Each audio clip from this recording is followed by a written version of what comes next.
Let's hit it.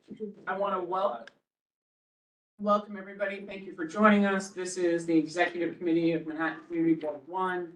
It's 6:07. I'm Tammy Meltzer, the chair, joined by Alice Blank, our vice chair, and our district manager, Zach Palmer, and we've got a nice, somewhat robust agenda, so we're going to jump right into it so we can be efficient tonight.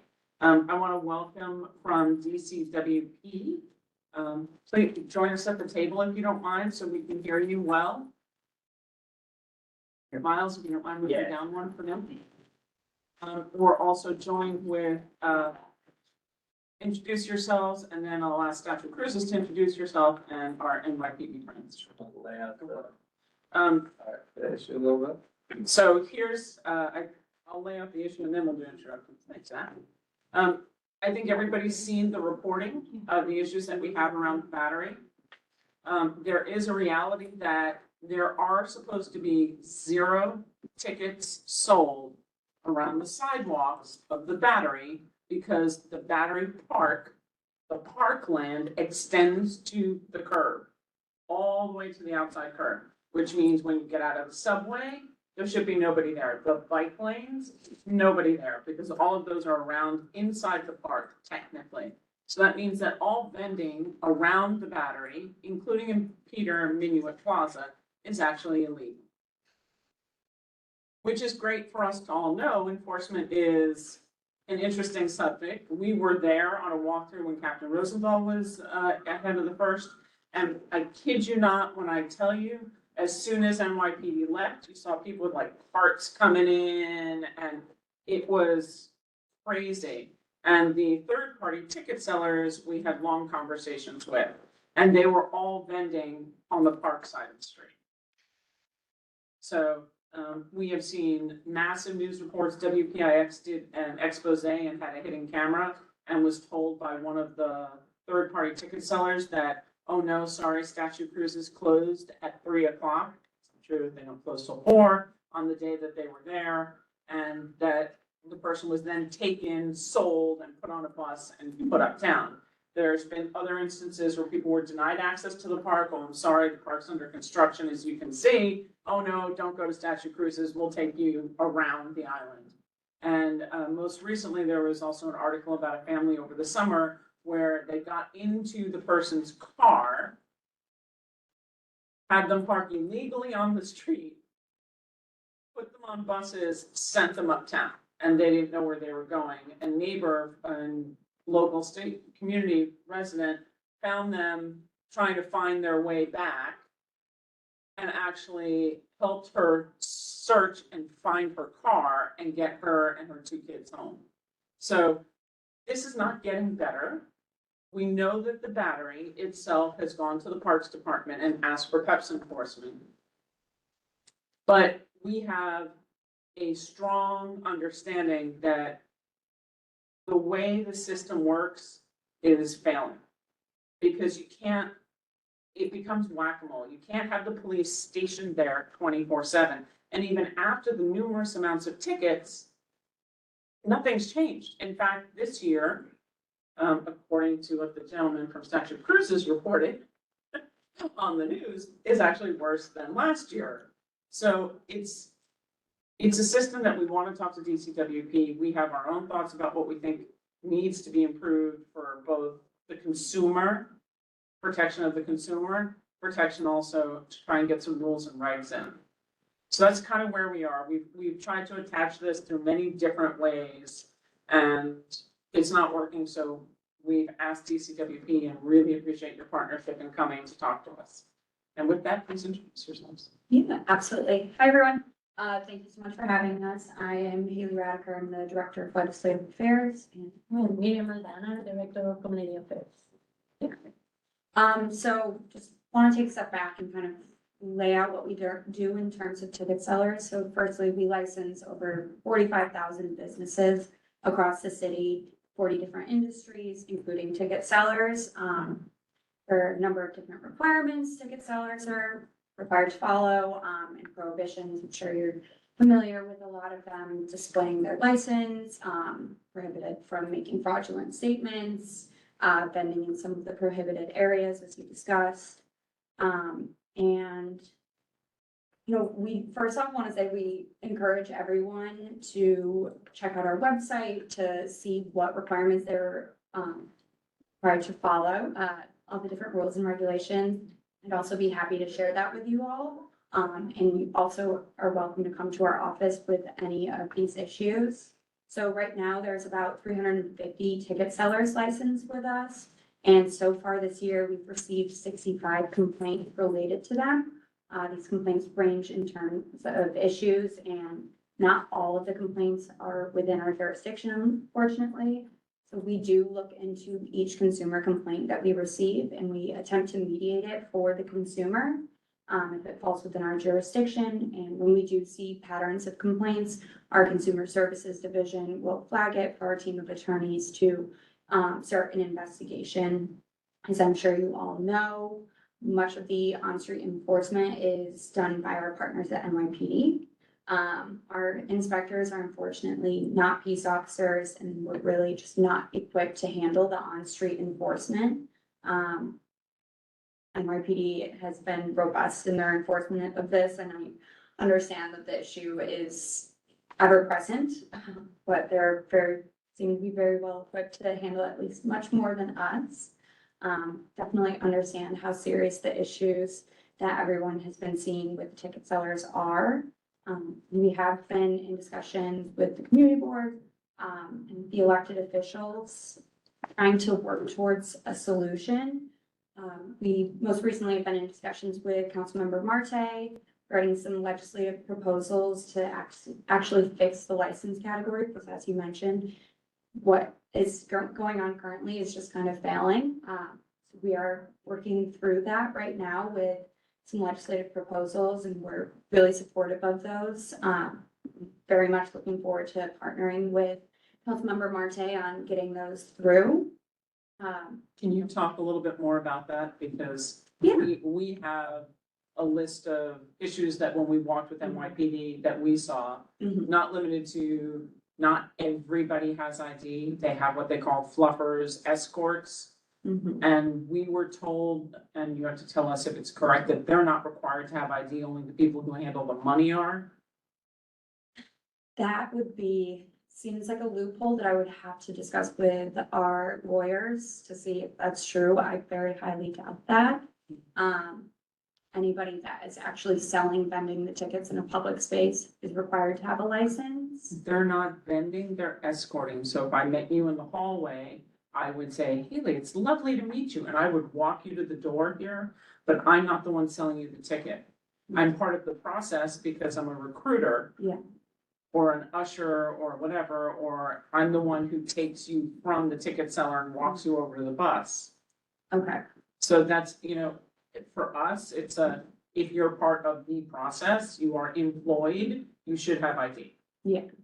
And the other thing is, not everybody wears a uniform, Mhm. and the uniforms don't say who they sell for. And when you ask, they say, well, I sell for 3 or 4 different companies. Yeah. But Many of them represent various companies. Yeah. So the staff that's. Please introduce yourself. Oh, I'm sorry, I apologize. Okay. Raphael Abreu, I'm the VP of Sales and Marketing with Statue City Cruises. We've been, and I have oversight over the Battery Park Ticket Office, our New Jersey Ticket Office, our web, pretty much the entire visitor experience, from prior to arrival, so, as well as survey comments after the fact. So what we've seen is an explosion in this level of activity over the last 12 years. This started shortly after Hurricane Sandy, when we were not operational for the Statue of Liberty for a brief period of time. We were operating on harbor tours at that point, at that time of year. And we saw a massive number of vendors that kind of made their way into the park and started to sell. And at that point, it was within the park, directly off of the seawall, slip 5, 4, and 3, which is typically where we operate from. We didn't have access to the castle, which is where our typical office would be. We were actually selling directly on the seawall, and at that point, the vendors were just, it was a massive number of vendors that just made their way into the park. But what we would see is, historically, we would see this activity between Memorial Day and Labor Day. So after Labor Day, it typically would drop off. this is the first year that we've seen this activity expand beyond Labor Day, to the point where we're seeing 60, 70, 80 vendors on just about any given day, post Labor Day. And I mean, typically our visitation, obviously, Friends, we see our heaviest visitation between March and Labor Day. So that's really our year. But we're open up, we're operational year round. And what we see now is, as of this year, is constant activity in the park. And there are many runners working the entire perimeter of the park, from the interior to the exterior. And it's just unmanageable. I don't have any sort of, we have a number of employees, that roughly about 75 guest service agents that work, you know, on Liberty Island, on Ellis, at the Battery, also at Liberty State Park. I don't have the manpower to stay ahead of this. And our contract is with the National Park Service. We have a federal contract with the Department of the Interior. Is it exclusive? Yes, it's a 10-year term contract. So, and as such, when we bid on this contract, we also set up an MOU with New York City Parks and Rec. So we pay a fee structure to the city based on the slips that we utilize from Battery Park. And then we pay a franchise fee directly to the National Park Service for those, which gives us the ability to service ferry visitors from Battery Park into the Statue and Ellis. So we've had many discussions with many stakeholders over the course of the last 12 years. And everyone commiserates and understands the issue. And we do, I mean, the first precinct's been fantastic. It's just, we need daily enforcement, constant enforcement, as you referenced. And, you know, when they come out in force and they go through the park and they kind of work through the issue, the minute they leave, those vendors come right back. And it's just not sustainable. And we're not quite sure what the next step really is for us. More background on this, so they're third party, they're selling from multiple different entities such as. So, I mean, so many operators, many vessel operators in the harbor, beyond the reputable, I mean, you know, we've been in the harbor for quite some time. I've been in and around the service for 30 years. So I was with Circle Line, Statue of Liberty Ferry prior. In 2007, I joined up with Hornblower when they won their contract. There are many, I mean, Water Taxi, which is now part of Circle Line. But none of them actually depart from the Battery. None. Depart from No one. The Circle Line did at one point. They had the Water Taxi that was running from Slip 6. But most of these operators are out of Pier 36. So, Or the Upper West Side. They're up at 79. Pier 78 as well, yes. So, I haven't been able to make the connection between the operators that are currently at Pier 78. I'd say 90% of the activity is happening from Pier 36 at this point. And it's, I mean, I can name them. I mean, Iconic Tours is one. Majestic Cruises. Majestic Cruises is another. I mean, there are quite a few that just come out of nowhere. So you get them on the bus and then bus them. Oh, it's so, Yes. it's so painful. So they target them at Battery Park. They sell them the ticket. It's a bait and switch. Right? Ultimately, it's a bait and switch. They'll sell them a ticket for a service that the visitor in some cases, or the guest feels in some cases, that they're going to the Statue of Liberty. They don't realize that they're taking a service that's gonna bust them to Pier 78, Pier 36, and then take them out for a sightseeing cruise. And when they realize that they've been duped, they're on the boat. And when they get back to Pier 36 or Pier 78, they're stuck. In some cases, they have no, I mean, as referenced in that Barocci article, that poor guest was stranded with two young children, and this happens every day. So, but why can't I remember the acronym. I know what it is. Yeah. Go after the operators. I mean, this is Well, stuff so that. this is, Jared, this is the question. So this is a third-party ticket seller who is contracted by the boat operators. The boat operators themselves and the tour companies are small business owners. They have less than X number of employees. And they don't take responsibility for the actions of the third-party ticket sellers. But You have- they don't have that responsibility. Right, so that's why we want change with DCWP, because I'm not asking them, you know, when you try and speak with them, and which we did with NYPD, they're like, but they're not my employees, I don't have control over them. What? they represent their company as well as, and as one operator said to me, yes, but they also represent 3 other companies. So which one was mine, nobody knows. And that actually is inherent to the problem, right? You've got 50 guys out there, or ladies, whatever the case may be. Some are physically selling, some are escorting, some are walking, some are recruiting out of cars. They go as much as 2 blocks deep off the park to get to the vehicles, right? I have found signs for the other boat tours stuck in Liz Berger Park in the fence and in other, on like the fence around the, one of the Holland, the underpass exhausts around the construction. There's no accountability at the moment for the third-party ticket sellers, and that's why we're trying to talk to DCWP about policy change. Because they need uniforms, there have to be phone numbers, they should be licensed, every single one of them should be registered. So if the gentleman wearing Right, vest but- 52. But they're not the problem, the operator. Right, what I'm getting at though is that that's gonna be like a game of whack-a-mole, so why not address the issue, which is, you If see, the operator is responsible for this activity, then it's easy, they're sitting there to be caught. Yeah, why can't And we, even though you can't If identify. I may, DCWP. yeah, if I may, that is the legislative Right. proposal, is to shift the onus onto these businesses because they are the ones that have the most ability to fix this issue. That is what we are attempting to do, is to shift that licensing responsibility onto the businesses. and that's not already the case? No, No. it is ticket sellers themselves have to be licensed, but the business is the attraction. But the businesses have some sort of license for the city. And they, I mean, they're operating boats and. They have like big city where do they- tours. Yeah, For Right. example, Big City Tours and is it Big Apple who came to us? Or Big City Soup? Big City Tours came to us. They were looking to add an additional boat service, Right. for example. And we said to them, since they are one of the largest contractors of the third-party ticket sellers down by the Battery, we really weren't interested in talking to them until they committed to fixing the problem, which they think, I don't have a problem, they're not my employees. It's kind of, so we need legislation change. And we need requirements that everybody is licensed, everybody has a uniform, there has to be accountability, should be phone numbers. I mean, there has to be, and there has to be, if you can get 20 tickets and it becomes just the cost of doing business, then no one cares, right? You're selling for me, you go, you get ticketed or, But then I fined by think we the. need to take a step back and look at other similar issues. I mean, not Well, that, I want to ask a question though. Isn't that kidnapping? They took these people in their car. No, I want to know because.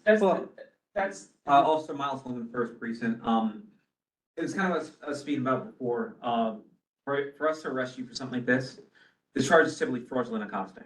What's the charge? Fraudulent accosting. So, like Mr. Bruce said, hey, I'm a ticket vendor. I'm gonna tell you that this boat that I have, this third party unlicensed, or it's not the exclusive contract. It's gonna put you on Liberty Island. You're gonna go see the sights, etc. I lie to you. I send you uptown. You get dropped off uptown. I've committed fraudulent accosting. That's an arrestable offense. Good. Now, the problem is Officer Peniagua, Officer Tejada, who we have stationed down there every day now. You come up to them 2.5 hours after this. They're at Pier 36. No, they're down in Battery Park. So they're down in in Battery Park. These people come off the subway or wherever disoriented. Hey, I just got taken for a ride. I didn't want. Someone sold me a ticket. They told me X, Y, and Z. All right, Mr. Brazil, Mr. France, Mr. Tourist, who did that to you? One of these 90 guys did it to me That's right. 2 hours ago. And now it's like 4:30 and most of them are gone for the day. But don't we have cameras?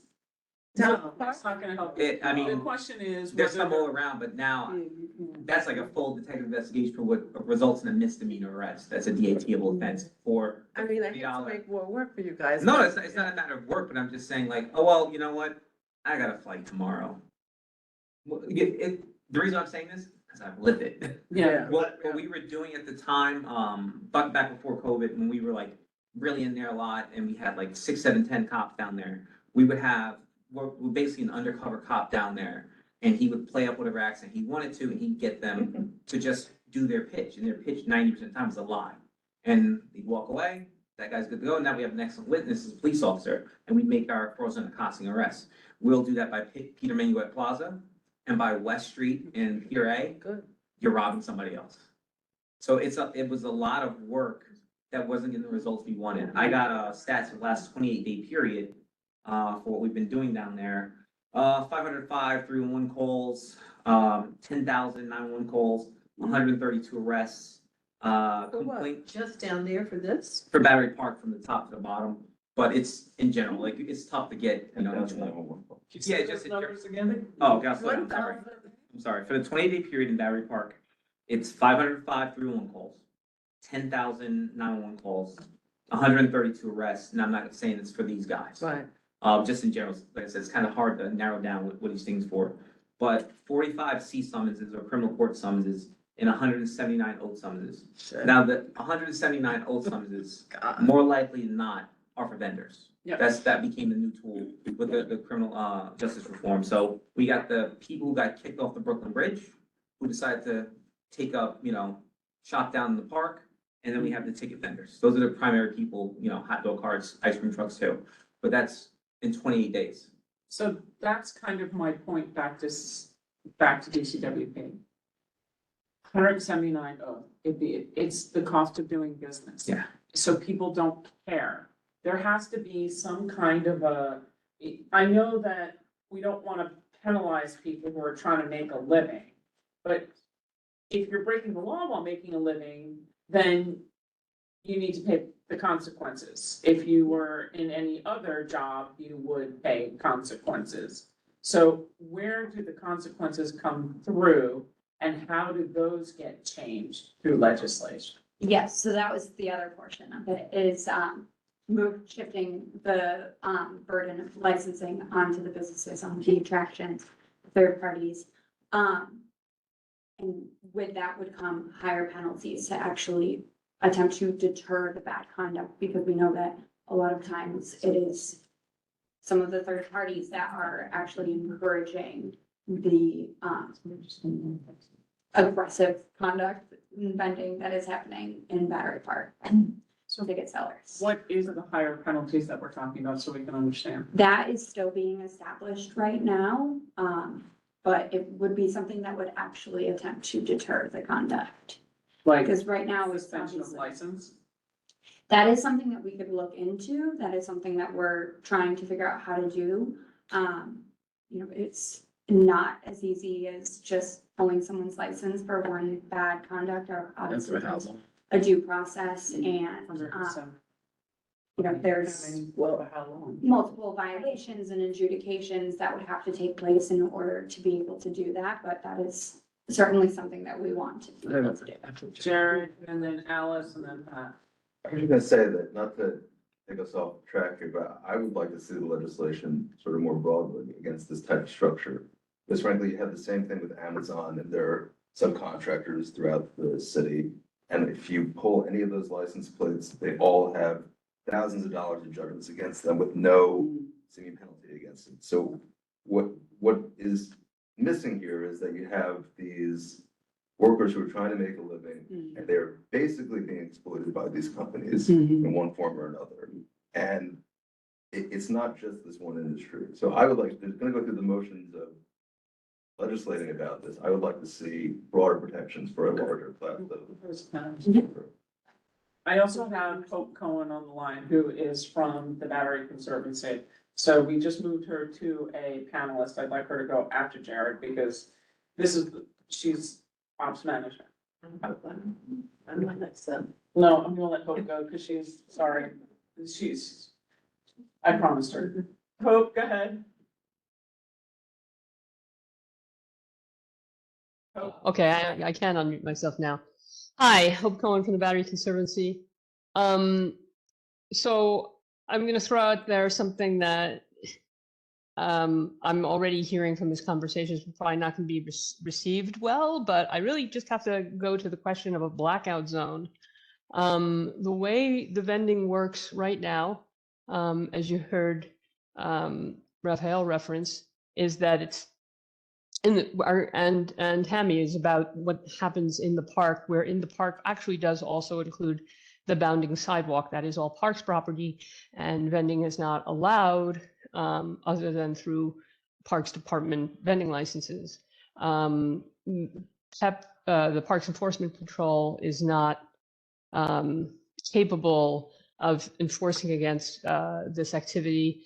And as we heard before, it's not feasible for NYPD to do it in any effective way. They do a great job and they get rid of everybody. And as soon as they walk away, everybody comes back. And part of that is also that when everybody comes back, because they've only gone a block or two away in the first place. So this vending problem is not only within the bounds of the park, but it extends a couple of blocks inland. It seems to me, I don't understand why these guys have licenses for anything. And it seems to me that the simplest first step, and this is not going to solve the problem because these guys are fraudsters, so they'll do it without a tag around their neck, or they'll counterfeit a tag. But the first step should be to take away the tag. And the way to do that is make it a blackout zone. You can't vend tickets from the southern point of Manhattan to, I don't know, Wall Street. Why can't we just do that? Yeah, I mean, we absolutely can discuss something like that with a council member, one of the lawmakers that can legislate that. Do you need to legislate blackout zones? Whereas, for example, there is no vending on the Brooklyn Bridge anymore. Yeah, that was legislated. That was legislated. Yeah. So you're saying that the only way to do it, what about the DCWP map says to where it's allowed to vend, where street carts are and everything else? So isn't that under your purview in terms of where they are allowed to license? I would have to look into whether or not we would have rulemaking authority, but my understanding is that that all needs to be legislated in the administrative code, which means it would go through city council. That is, Whereas street carts don't need to. that I would have to double check. Alice? Yeah, I love Pip's idea. I came to my mind too, like, just stop, just say, and go here, you know, and when you do, you get dinged and it's an infraction. But I guess what I would say, just to move this forward, because we're on this and it's pretty obvious what the problem is, we've all witnessed it, we've discussed it a lot, is to, if we're moving forward with the resolution, then I think we should identify some of these ideas. We obviously have the sort of foundation of what the reason why we would be issuing a resolution.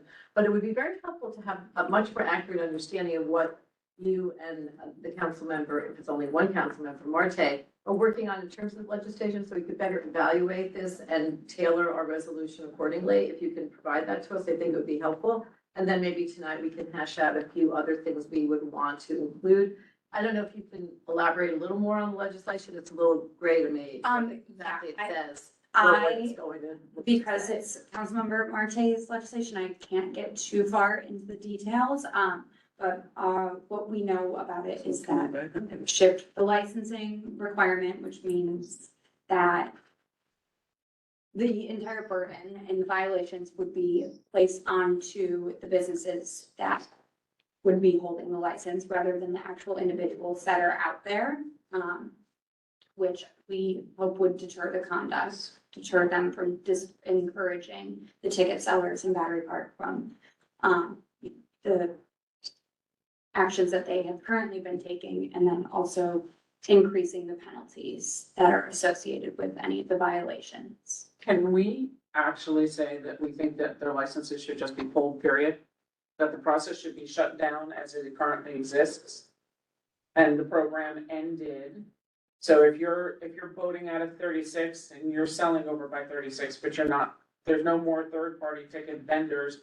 Oh, if you can't do it geographically, just shut down the system, that the only authorized seller is Statue Cruises, because that's who's authorized in the park in this area.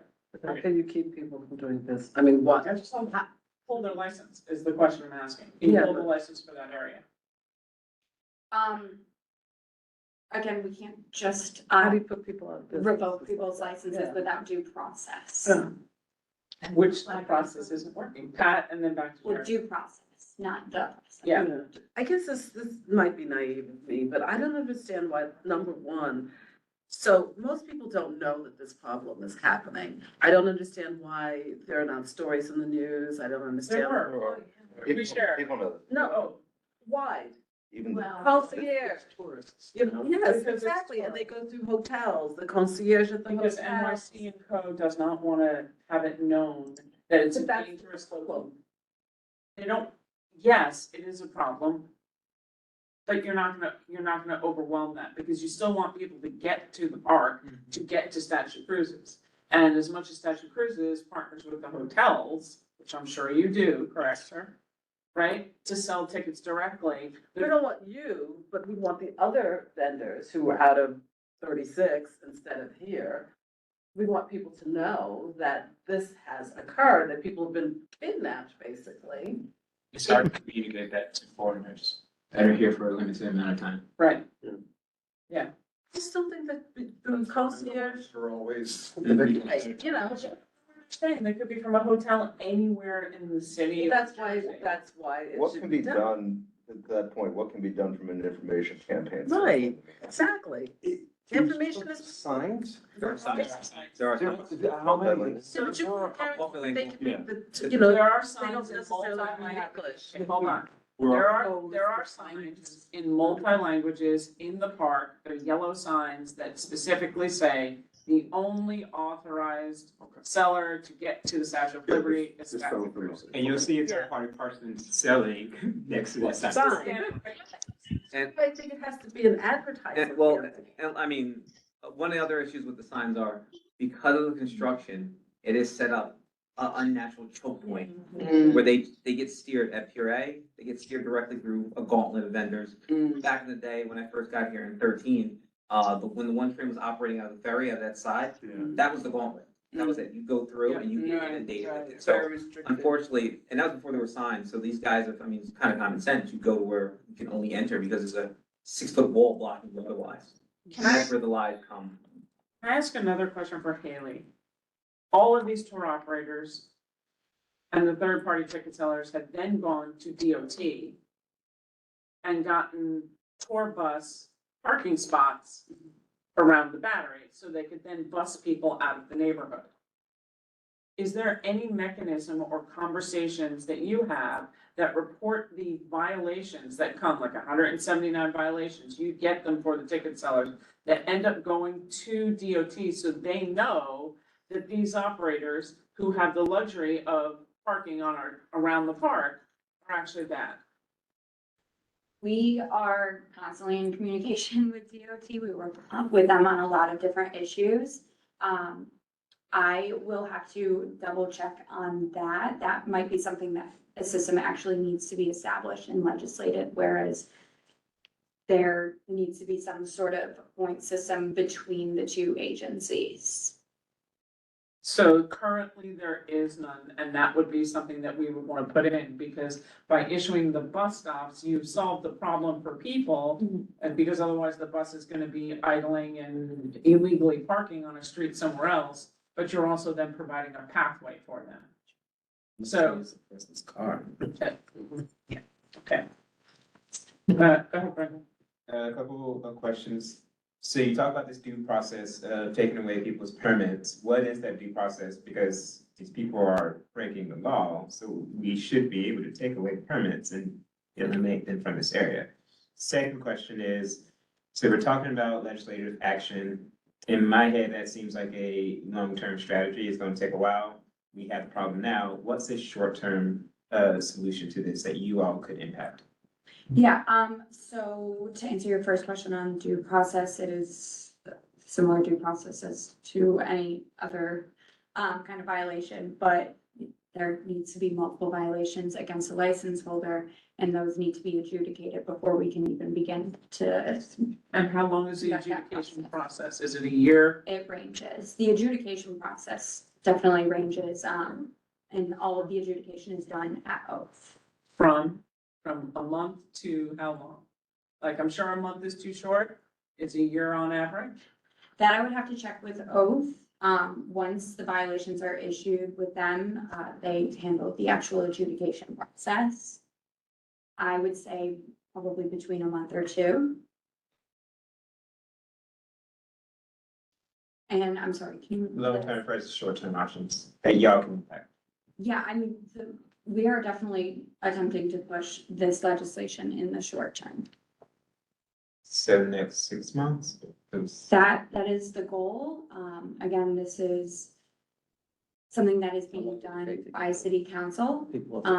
So we can only advocate for it and try to work with as many stakeholders to push it. I would like for any resolution we pass, and maybe even its own, to put a blanket moratorium on any bus stop consideration or anything of that nature, and send it to the individual tour operators. Oh, send it to DOT, because Mhm. DOT is the one who issues. Is Betty on? Betty, you're on, right? Yeah, DOT is the one. The one that gives the permission to use bus stops. Speak up louder. I'm sorry, Betty, you're very dulcet toned. It's the DOT that gives permission to use their bus stops. No, I understand that. I'm just saying, putting the operators on notice that we're gonna get absolutely no support from here. So I think that if we should do a resolution, I think the resolution obviously goes to support change, for the process for legislation. And I do think that in this we could also call out DOT and ask them to not permit any other, tour bus stops that involve cruise lines of any kind. Can we But what remove? about remove, right, Yeah. yeah. For Well, the use, like, I like, I know tour buses, we want them down here for tourists, so they can go to this, So but like. we can say that. Here's the Take away. double-edged sword on this. One, they're gonna park there anyway, just saying. And then you've gotta have, who does follow-up enforcement from DOT as to who's allowed to park there and who's not. It's definitely not the Battery. And NYPD doesn't have a list that I know of that says, hey, these 5 tour companies can park here. So there's a enforcement issue that I see with that, unless. Officer I Miles- would anyway. Usually the buses, like the name of the company will be on the sign, like sightseeing, Okay. but going back to what you said, years ago, when they didn't have a spot, they parked there anyway. We get heavy duty tow, and that bothered them for a little while. So what they do, they would just go and park in like North End Avenue. And Yeah. they come screaming down, pick up 50 people and take off. So like it just kicked the can down the road for like a week or so until they just adapted to it. That's what it is in our end. Right, that's what I've seen. I've seen them parked in Battery Park City and. Yeah, they're going and to city other proper. areas. So I'm not sure about that, but we can certainly talk about This it. wouldn't get rid of those inclined to scam people, but can we, as part of this legislation, push for ticket sales to exclusively be online or on site? Well, there's an equity, concern with that, and that is, there's an equity concern because you're talking about unemploying 50 people who are standing there. Well, 50 fraudsters. Right, it has to be illegal acts, you know. Those who are legally vending are legally vending. Those who are illegal, who are illegal. But since They make a can't good, they make a good amount of money standing out there. Sure. The reason why that they're there now past Labor Day is they're making a lot of money. So it's not a bad gig, Chuck. I just made a flip comment about the workers. It really isn't them, in the sense that I'm sure they are motivated by their arrangements with the tour operators to maximize the sales. And there's probably word of mouth on what's most, productive and what to tell these customers and so forth. And that's why I agree with the legislative solution of putting the onus on the tour operators themselves. If they're gonna get penalized or lose their licenses for this kind of behavior, then they'll control their sellers. I'm not clear on the structure of the sales staff, but, most of those vendors are commission based. Yeah. So if they don't sell tickets, they don't get paid. Yeah. And that's why they're so aggressive. That's one of the factors of why they're so aggressive. It's literally cutthroat. There was 2 stabbings this summer between vendors on vendors. The construction worker at Battery Park they move their construction barriers to kettle tourists so they can more easily pick them off. Assaulted a construction worker, when, you know, he was trying to get them to not move the construction barrier. So it is like, it's cutthroat competition between these, third-party sellers. What, and years ago, there was a shooting, right? And so what resulted from that? Like, I thought there was some At that- things went online and like. That time, remember, we had Alec Baldwin who got taken for a ride, also out of Battery Park. So, I mean, we've had enough press over the years. And unfortunately, post-COVID, where we're at is we don't have the roll count for NYPD, where we used to have 6 officers in that park. We just don't. We don't have enough peps in the park. So there's kind of, you know, an issue because you have to have NYPD where in the hot zones, there's only so many places you can deploy people, right?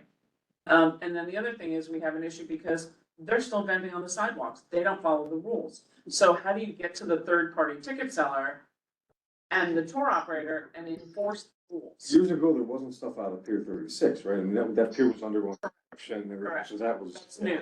And that actually, one of the operators from 36 came to us, and I don't know if anybody remembers, they presented about setting up a pop-up tent of the South Street Seaport to try and take people from the South Street Seaport, put them on a bus there, and then put them off. And we've looked at the idea of a brick and mortar solution. The concern that I have with a brick and mortar solution is it does not change unless you can say it is illegal to third-party ticket vend on the street. It doesn't change, because what the third-party ticket seller told us when we did the walkthrough with Captain Rosenthal, he would like a brick and mortar, so his guys had a place to go use the bathroom and hang out and take breaks, and it would enable him to have a greater staff. So that actually would make it worse on the street, not better.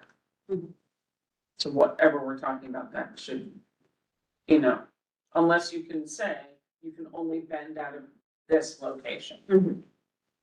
Jared, and then I want to get to points for a resolution. I just don't understand why this is different than any other agent relationship.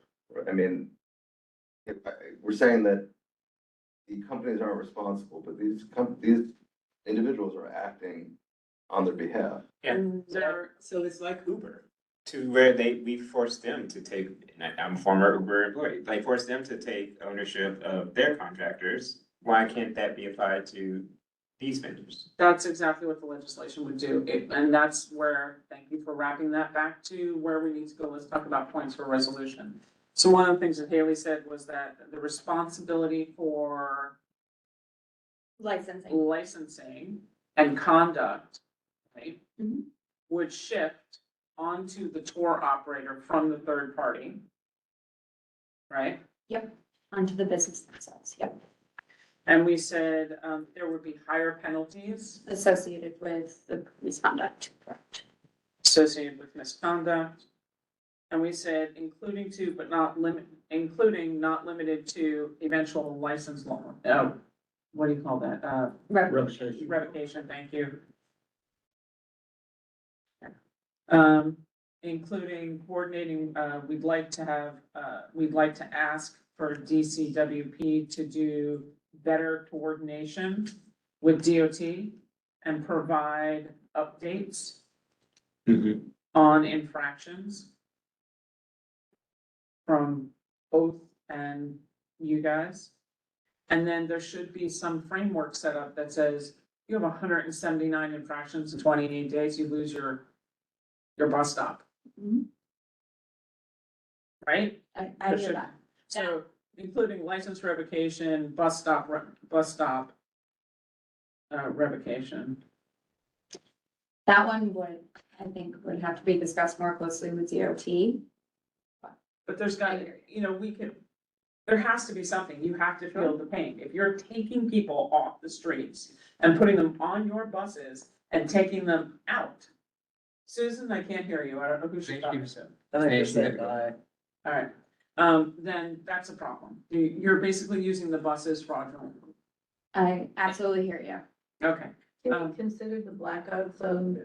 Blackout zones, You're yeah. gonna shift the problem elsewhere though. Also Well, identification. I mean, what happened on the Brooklyn Bridge, if that's an example of a blackout Have you zone been to, success. have you been to, Across the street from Brooklyn Bridge? Dumbo? Yeah. Every street on Dumbo is now, That, I mean, that's, it's just, I mean, I understand, but gotta go to the heart of it. there, sometimes it shifts into an area that could But actually it's more support dangerous. the amount of people that we're talking about, so I don't know, but I would say the blackout zone.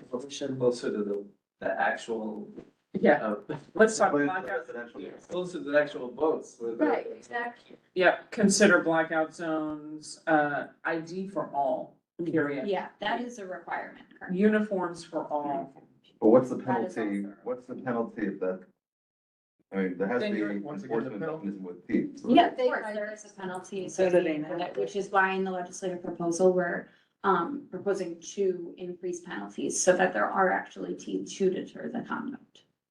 I just remember when they were doing this with delivery workers and they were putting license plates, it doesn't, Enforcement. Well, simply because measures are not perfectly effective doesn't mean we do nothing. I mean. for sure, but the it's enforcement about- mechanism has to have. Yes, we real- need to pay attention in the legislative structure to make sure the enforcement mechanism. Yeah, Could we lobby for some more police? I always think that that's worth putting in there, but is there some more, Yeah. people down there? It seems always that's the problem. We don't have, but now we have our new commissioner. Can they do any of the? Still find money. They'll find the money. It's Some grit money. well, Stuff they'll do in parking lots with the, camera tower or the. Well, the camera tower is gonna be like an after the fact thing, like, Just a deterrent. no, but the deterrent is guys in uniform, and that's why we put them down there.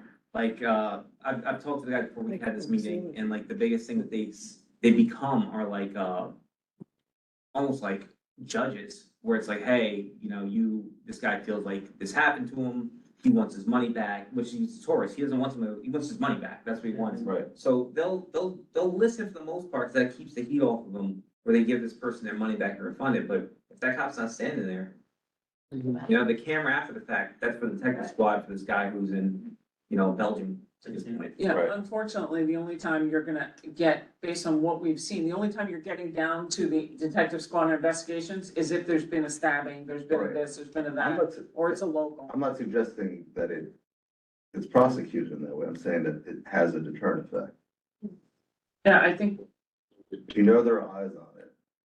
I think everybody assumes there's eyes everywhere, Mhm. and it doesn't necessarily But deter. a lot of that stuff you see in like parking lots or, in neighborhoods where they've had issues and they put additional lighting and cameras and whatnot. It's a deterrent. but they don't, that's the thing, they don't vend at night. It's not like there's a turn, it's broad daylight, I'm they're saying out that they there. have these mobile camera.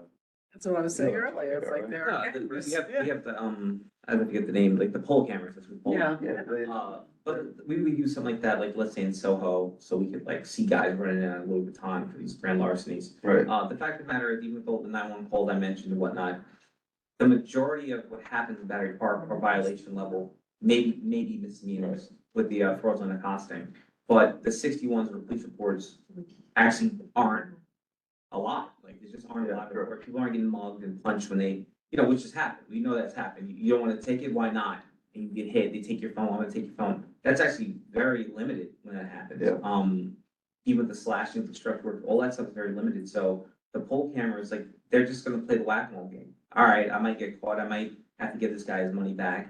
And then the 10 guys over at Peter Minuet are gonna make their money regardless, and I'm gonna move on tomorrow, and I'm gonna go up here and do it again. quite frankly, Jared, when you've got a dozen people standing there all in the same jackets and hats, pictures aren't gonna help because you're gonna see pictures from the back of their heads. You're not getting what we're getting here. Right. around the I'm room. talking about deterrence rather than prosecution. I think think- what we're saying is that the juice is not worth the squeeze. Another Yeah. way to put responsibility on the operators related to whatever contract they have with the city to use the piers. I don't know what that arrangement is, whether it's a license or. It's with EDC. EDC. Well, and so we should, the resolution should be directed to EDC as well, to make sure that the contractual provisions cover this kind of behavior and make them responsible contractually. That's a good one. That would work with Pier 36, and Pier 78 is a privately held pier. Okay. Right, All right, so Pier but, 36. but somebody has to still license those boats. somebody from the city has to issue a license for them to be able to pick up, to drop off. And that is, I guess, my question for you, because you're over there. Is your contract through who with the city? Well, our contract is it's a federal contract with the National Park Service. So that gives us the ability to ferry from Battery Park into the Statue of Liberty and Ellis Island. And then the use of the slips, that is with the Department, New York City Parks and Rec. Does Battery Park fall under federal, state? No, Battery Park, historic Battery Park belongs to New York City. It has a conservancy that is where Hope Cohen works that manages it, but it is still New York City Park. Only New York City. All right, Castle Uh, Clinton is And federal. Castle Clinton. I just wanted to also take this opportunity to say that the name of the park is the Battery, not Battery Park. And I think Sorry. that there might be. Sorry. Yep. Sorry about that. No, no, Tammy, you had it right.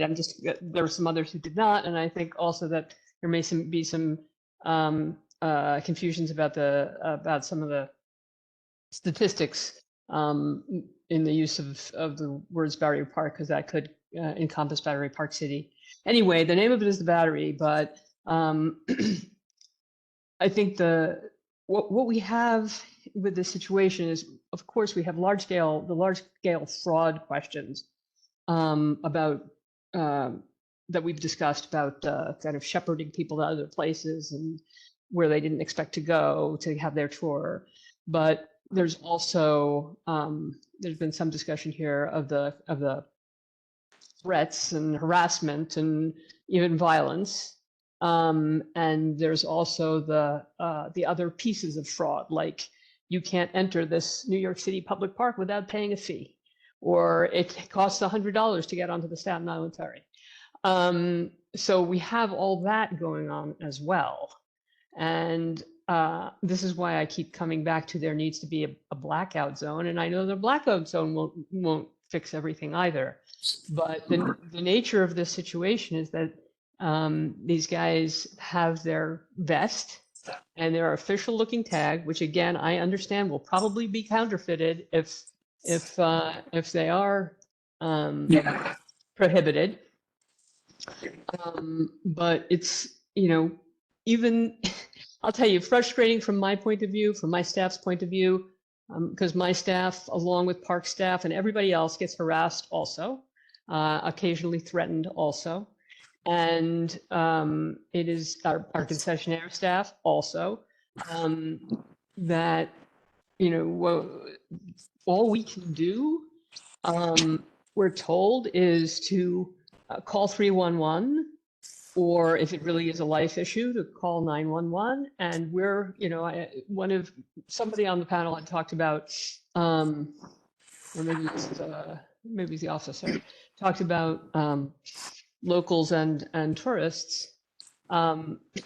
If you can barely, as somebody who's familiar with how the city works, if you can barely maneuver through 311 to get some satisfaction about being defrauded, how are you going to do that as an international tourist? And how are you going to do it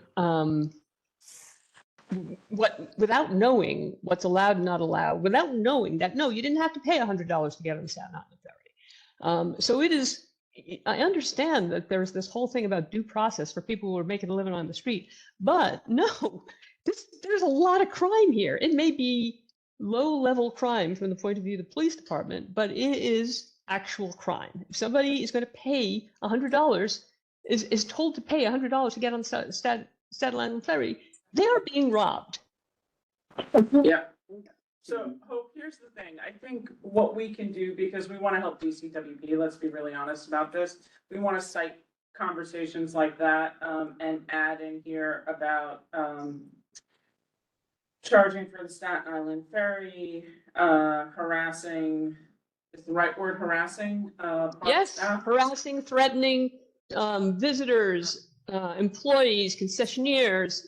I mean, it's everybody. I mean, you guys are familiar with it. You live here. You know that, like, you try to enter the park, all too often you are harassed from all sides, accosted. So here's what exactly. So here's what I think we should do to help DCWP.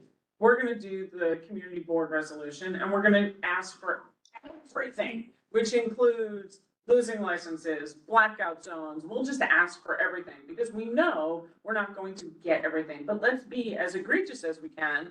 Because if we swing really, really, really hard, really, really, really far, maybe we'll get part of it.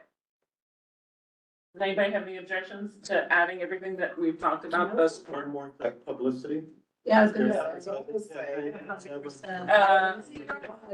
New York Hospitality, whatever it's called, the Hospitality Corporation or whatever they're called. We concierge direct tourism.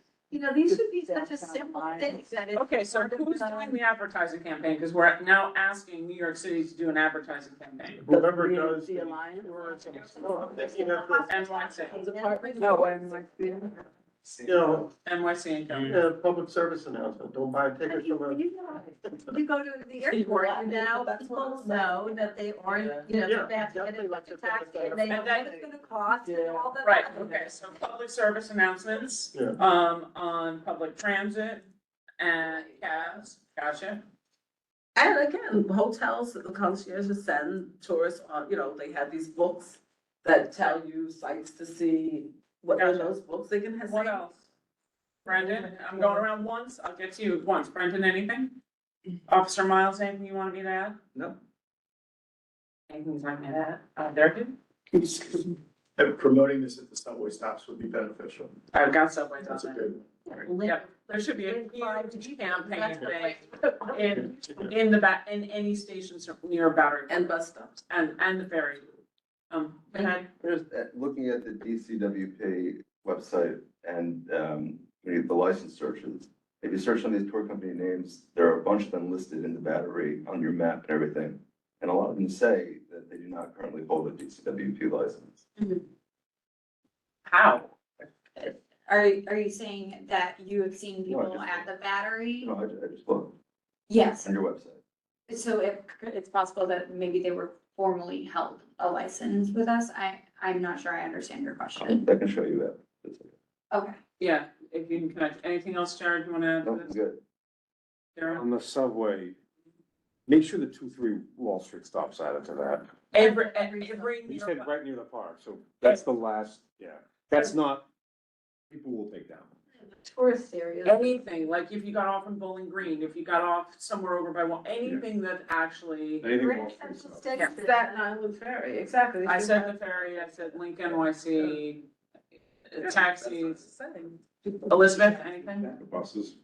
Francis, anything? $55. Allison? Betty, anything? Paul, Susan, or Hope? Hearing nothing else. On the question? We got the, Second, okay, all in favor? Awesome. Are there any opposed? Are there any abstentions? And no recusals? Awesome. I really appreciate this. Our hope is that Councilmember Marte can work with DCP and get legislation done this year, so it's in place by this time we go to season for 25. Yeah. Great to start 25 with the best. and you last- send us the legislation you have thus far so we can incorporate this. They're It doesn't working belong to from- Can we get it from there? Yeah, Whatever we need. so here's the thing, we spoke with Marte and we spoke with DCWP, the key is to get it to start with us. They have notes and lists, but they want the resolution, so then we move forward from the resolution, they have the articles, we have the resolution, and then we're drafting. Well, but he has legislation that's begun, which is No. wonderful. No, Not I yet. thought you just said Martin. was No, working they on started that. drafting. He's drafting legislation, so what I'm suggesting is whatever that draft is, we support. My our guess is state. that is an early draft. Yeah. It's Mark- early, and he asked, go through this first and send it, so that, yeah. Thank you. Absolutely. Yeah. And I just want to reiterate that our agency can always be a resource to you all. So if you do have any consumers, whether they're New Yorkers, tourists, anything that have been defrauded by these individuals, to come directly to us. Can share our email addresses. Could you get listed through 311 for them? That would be really helpful, Yeah. because it's hard to send somebody to a different agency, we find that with cannabis. Yeah, with 311 will everything. track. Okay, good. Yeah. I'm gonna put this on the website. No, we'll put something on the website really far out front. Actually, it'd be great if you got a flyer together for us. We would love to post that through all social medias and send it to everybody we can and tag the Hospitality Alliance. I will certainly discuss that with our team, so. Yeah, it would be good because a public service announcement from DCWP about what's legal and what's not would be great. Would be great, as a great start. All right, well, thank you very, very much for coming. We really appreciate it. For having us. Let's move along. We've got one cannabis, Candy, before you go. oh, which one? One cannabis applicant. I will tell you, 176 did not show, did not provide information, did not. So 176 is not here. One withdrew, and we have one who is here to present. We would go ahead and vote on the two that we are just approving. Yes. Call the question. Second. Thank you. Oh, well, that's gone. This is 176 and the one that withdrew 345. 176 did not show up and 345 has withdrawn. So we vote to send a denial up to OCM. Is there any objections? None. None. Okay, great. So 381 is here? 381 is here, gentlemen. Yes. That's right, the team. Come on in. Is it okay if I walk around and pass everybody? Take one and pass it. Exactly. Oh, you know, this one was the. These are your houses where you're gonna speak. You see if they're up on there. They didn't go through that. So. Yes. Yeah, can I just say? What? It's two? So one is just pictures that were provided in case that we don't, interested in what the inside looks like. Yeah, well, I can't hear it yet, but that's, and pass it back in that way. Really doesn't have. There should be one extra one. I will take it. I'm trying to move us along and then we lost Tammy and Zach. Where are they? They left, baby. Well, we can't proceed until they get here. Let me get. I don't have, you don't have something? And then Better than. Alice has one, and there's one from Zach. I didn't get one. Yeah, I know. It's just different. There's still a lot of back and forth. Still, we'll discuss in points 3 and 4. Are they shut them down in legal jobs? They are. I'm sorry. Well, we have to discuss that in That's a separate. in number 3. So because they did, but now they're saying that it was done illegally. Okay, 381 between which two streets? It's on Broadway and White. Hello, everyone. Oh, it's on Broadway. It is. Yes, between White and what? I think it's White and Leonard. White and Leonard? White and Leonard, okay. So that's like near the Dunkin' Donuts. There's a Dunkin' Donuts and a dress shop. A little bit before that. The old Harley Davidson. Oh, okay. Yeah. Oh, White and not. that's got a. White and Leonard. Well, Where's our leadership? I'm part of it. Oh, can we start then? I'm happy to. Okay. But, okay. Wait for them to Well, I'll take a vote. Start. Yeah, go ahead, Alice. Okay. Okay. So, excuse me, but if you're across the street from the Harley Davidson and you go to Broadway, then you're across the street. It's 381, I'm sorry, that's not the Harley Davidson. No, It's no. across- It's The big one, just so for all of you to know, that is across from a privately owned public space with areas that are open to, it's a parkway spot, so in terms of Right. hanging out, just so you know, that is. the Oh, spot yeah, that people and do that hang out in. alleyway, because it's a, you know that. I mean, are you saying children are there? No, No, but it's a. Space that's open it to the is. public that gets used just for benches and, small little. So it's a very small little. We often are concerned about how close these are to parks and to Oh, public but- spaces, so I'm letting you know that. That's Yeah, there's a nice little group of people thing there. Uh-huh.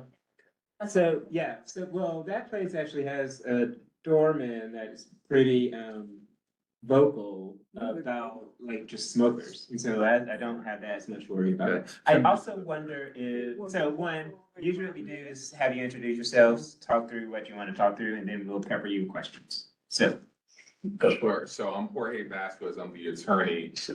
Tim Lee, who's to my left-hand side. He's the justice involved person. You probably ate at his father's restaurant, Restaurant 53, that was walking distance from here.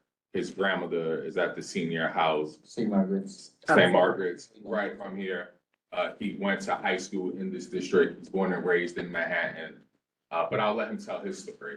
Yep, right. Hey guys, Timmy, nice to meet everyone. A little background about myself, we are a card licensee.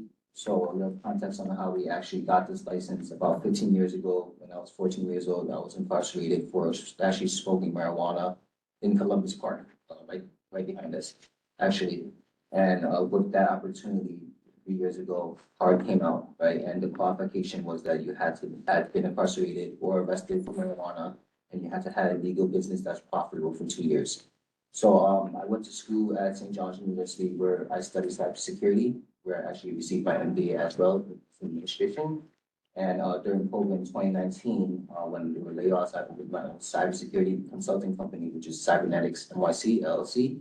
And from there, that gave me the qualification on how we actually obtained this license, right? Why I chose this neighborhood is because it really resonates with me, right? My dad owned a restaurant, 59 China on 59 Nassau Street for over 20 years. I worked there almost all my life. My grandma resides at 49 14th Street, St. Margaret's, and where we actually volunteer on the Meals on Wheels program, where we deliver food to senior citizens. So it just made a lot of sense for me to try to bring back a positive footprint on this neighborhood and change, from my personal perspective, to change the cannabis view, especially like from Asian Americans, right? My parents were really opposed to it when I first gave them the idea, but once I educated on them and I showed them how cannabis had made a positive impact on my life, they were more receptive to it, and they're actually really supporting. And these are his business partners, so I'll let Theo introduce you. Hi, everyone. Theo, affiliated New Yorker. I'm more focused on the business portion, but also the cannabis education piece, kind of demystifying what Timmy talked about in terms of the connotation for people who view cannabis negatively. We're walking distance from Chinatown, which represents a place of significant cultural heritage for us. And growing up in a household where cannabis and recreational cannabis use was something that was frowned upon, Timmy's point, is something that we really want to be intentional about encouraging for, number one, moderate cannabis use, but also two, the importance of what cannabis can impact for mental health, stigma, for neurogenesis, for memory retention, for anti-inflammatory benefits. So prior to this venture, I was number one in my role at Google in Chelsea. I also went to school here at FIT. So I bring a lot of background with my role at Google, helping small businesses specifically and impacting their bottom line. And I will carry that over for our small business and sure. Hey everyone, my name is Jack, born and raised in Brooklyn, New York. My dad was a chef, opened a restaurant when I was in high school, ended up failing, and I was there for that failure. It caused me to have to pay for school myself. And when I was 24, I opened my first restaurant in Union Square. In 2 years, I opened 7 restaurants. Eventually got recruited to work at Instagram on the small business team. Yeah, excited to work on this venture. Did you say 7 restaurants? That's correct. You don't still own or operate those, correct? No. I have investment in some of them, but I don't own or operate them anymore. Isn't there a cannabis rule about owning a liquor, being a part of a liquor license? Restaurant and liquor are not necessarily synonymous. My restaurant don't have liquor. Okay. But to answer your question, there's actually no rule. Okay. I thought there was. There's no requirement to show the square footage or the plan of the establishment. I thought there was something. Yeah, we have an inspiration image on one of the files. Well, I see that this interior stuff, but I don't have any sense of where the Space, Where the bathroom is. the ADA That it meets the street. I mean, do you have anything else? floor plan. Yeah. No, so there's no floor plan because the lease was signed prior to this and they now have access to it. So the designer would go in now that they have access to the place. So this isn't a place that's gonna open up tomorrow. This is a place that still needs to get built out. They were able to do proposed floor plan. Yeah, and this is a landmark building, is it not? That is correct. That's So correct. really, really, it's, you're gonna have a lot of eyes on that. You really need to tell us, if you're on the ground floor, you're at the corner, right? That is correct. That's correct. Landmark building, little Tribeca, I think we need, I think you need a plan. How many square feet? So about 1,000 feet, How many? 1,000 Oh. square feet upstairs. It's like a straight rectangle Upstairs? on the ground level. ground level. 2 floor, how many floors? It's one floor and then there's a basement for storage. Yeah, because you put down. So in all it's 1,000 square feet or? 1,200 square feet. 1,200, yeah. For both floors? That's, yeah. But you're Approximately. anticipating having 2 bathrooms and. So there will be a lactate, everything has to be compliant with the law. What the law requires is gonna be gender neutral bathrooms as well as the lactation room for staff. And is this ADA accessible? Absolutely. So I thought I saw. Are there no stairs? Well, this is 2011 picture, so. When you get Yeah, into the there's no- building, we have to build. is the entrance Want to build blocked? around? Or do you have to go up the step to get into the building? It's a But there- step right now. There's a step up right now, but there's also a side entrance that individuals could use. Okay, To so get we into need the more information about, so is it, is it part of, does that entrance, the side entrance, is it for the entire building? Is it- No, it's only for this space. And if it isn't your general, your front door, do you keep it locked and then individuals who need access through that door, do they have to bang, ring, call to get access to that door? So there's gonna be security outside and individuals outside to guide individuals who might need assistance.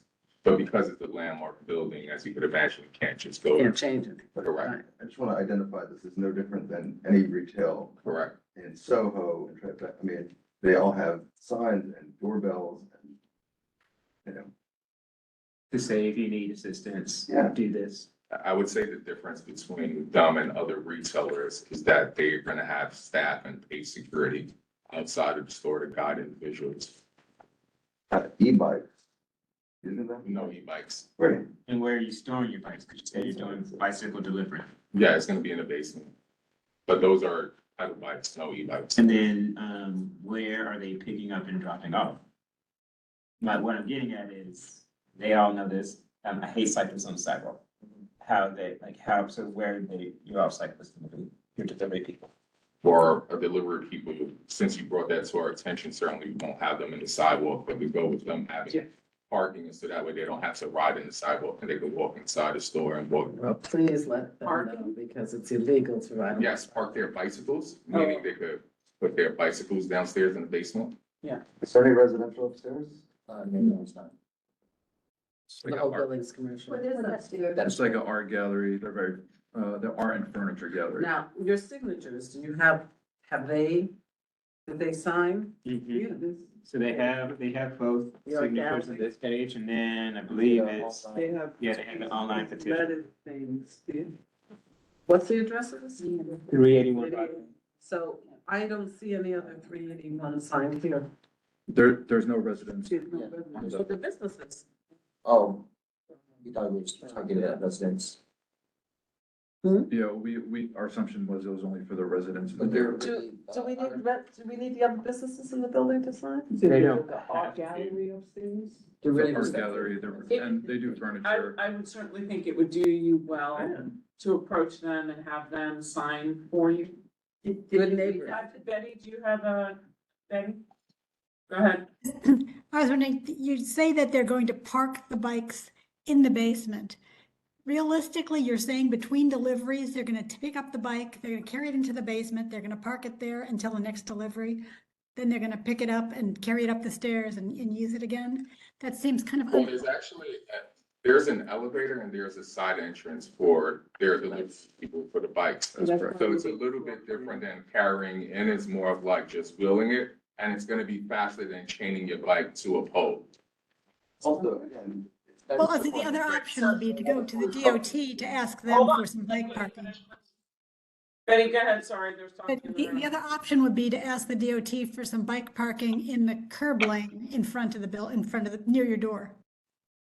The issue with that, as you could imagine, is safety. You don't want anyone to be a target because they see the bike is parked there, that those bikes are gonna be delivery people who may have small amounts of cash on them. So for security purposes, you wanna make sure that you have a facility where people could go in and out of, that people aren't.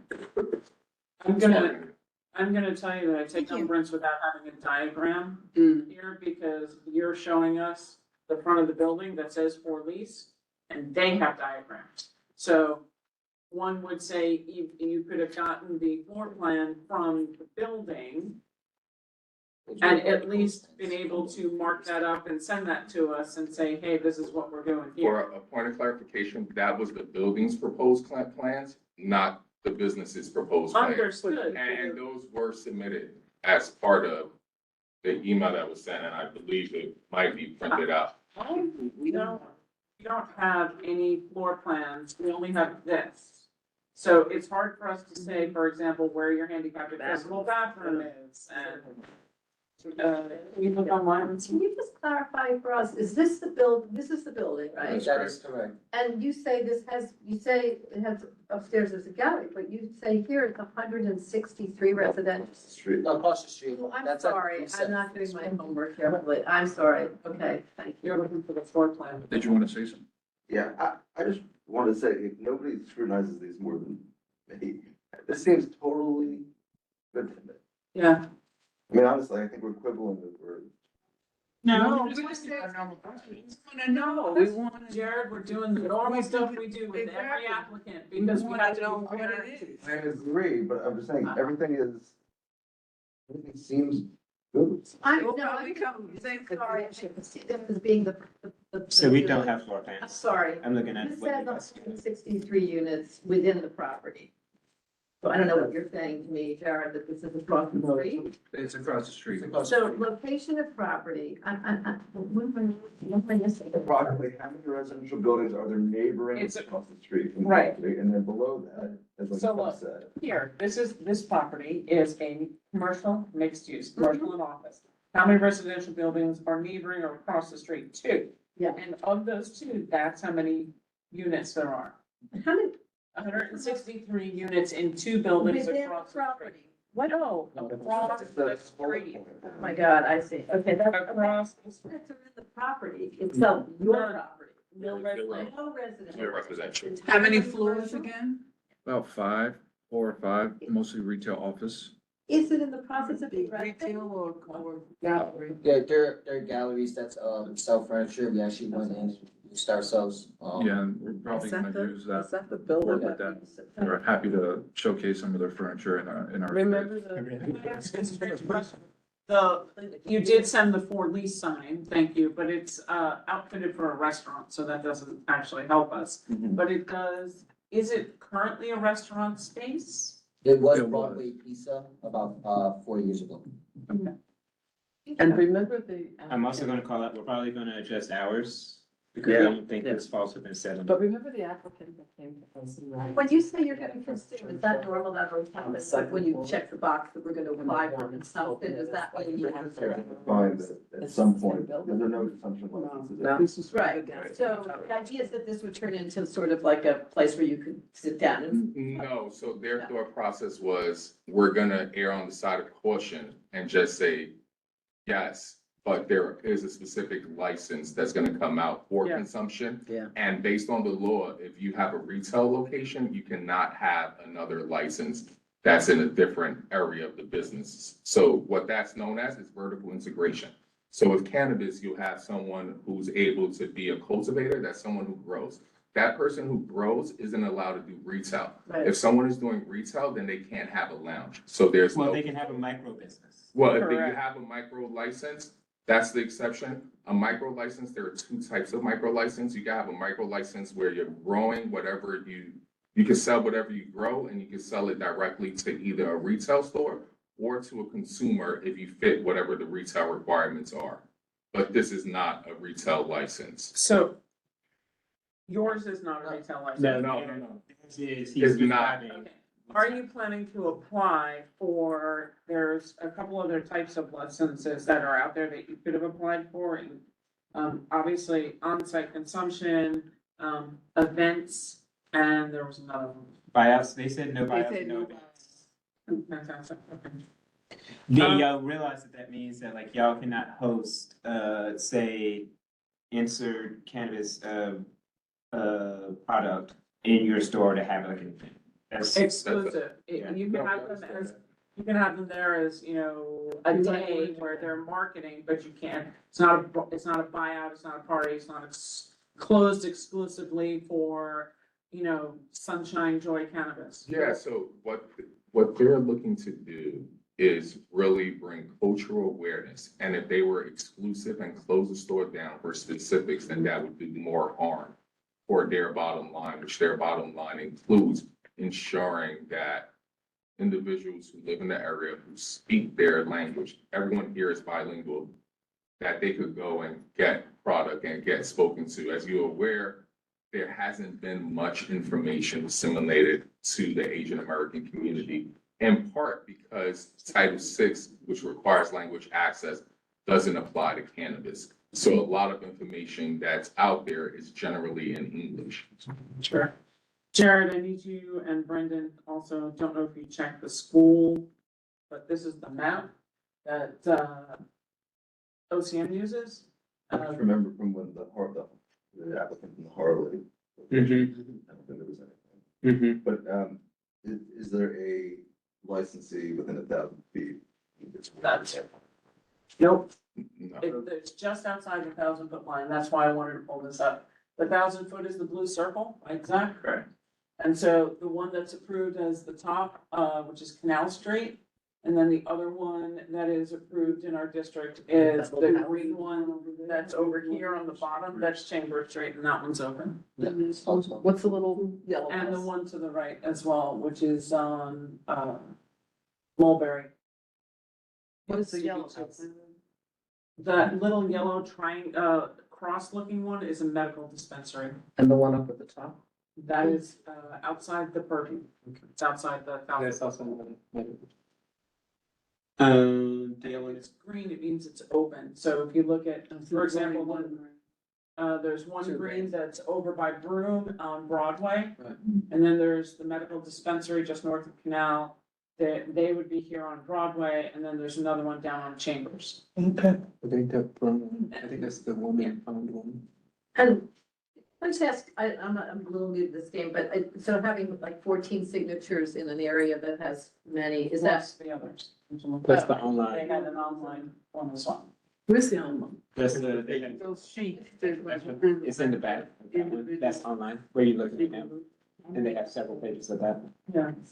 But are they from the same building? No. No, they have the addresses. Yeah, there's different But addresses, so we they're really- within the area. Yeah, again, as good neighbors, I would go and talk to the businesses. He said they went to talk to them, and they're gonna essentially kind of like share their furniture in the store. There's mostly art gallery next to us. Okay. And how long are those signs up? Which sign? To let people know that. Yeah. We submitted it before the deadline, which I believe was 2 weeks prior to the hearing. But to be honest with you, when we went there yesterday, it has been moved. I'm sorry, say that again. That it was submitted at least 2 weeks prior to this meeting. But then they were there today. They were there today. It's been fine. I see. So I would ask if you don't mind posting the signs back up. We have a meeting on Monday, so we would love if anybody has any comments. We would also appreciate if you don't, I'm delighted that they're gonna give you furniture. That's really a cool integration and partnership with the people who are upstairs. If you don't mind having them send letters of support as well, that would be really helpful for the board. And, I can't call a question, but You can't call a question yet, because we need to talk about the hours. they actually limited it to 70. Yes. 11 to 9? Yeah, 7 days a Every week? day. That's seven, Oh, that's. that is 70. All right. I went through and added. Say one more time? AI generated? Yeah.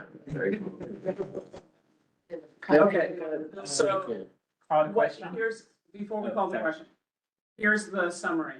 If I hear and understand the board correctly for where we're going for exec, it's a positive resolution based on, you'll send us letters by Monday that show that you have support for the people upstairs, which would be the most impacted. You will not park the bicycles on the street, Correct. right? And that you'll agree to park inside. You'll have to come back and double check everything through LPC, and that'll be really important for, noise, sound, vibration, smell, everything that goes with it, right? We haven't seen a diagram of your space. We would like, other than what the, the advertising is, if you have a diagram, we would like to include that in our floor plan. Yep. And And it can be a you rough you estimate. have Thank you. confirmed that your bathrooms are handicapped accessible. And correct? gender neutral, yes. I just want to And make that one thing on this, that my only concern is the fact that there are, to me, very few signatures. I know this neighborhood pretty well, I live there. I think there are probably many people who will have some, not always positive feelings towards having a cannabis store on their block. But I would say that seems really critical, that the signs go up and that you really do the outreach a little bit more robustly in the building itself. So people know, look, people could hate it and that's their prerogative, but at least they should know you're still entitled to open the store. So just really important to make sure you have your outreach, because you don't want everyone hating you right from. Yeah, no. Right. I was just gonna say really quickly, can you talk about your security plan? Exactly. Yeah, sure. So they're using Sapphire Risk is who they've started to engage in, but they're hiring a full-time security person, both inside the store and outside the store. They're gonna have scanners.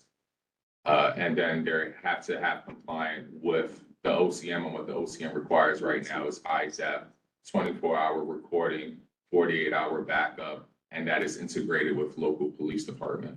Both doors.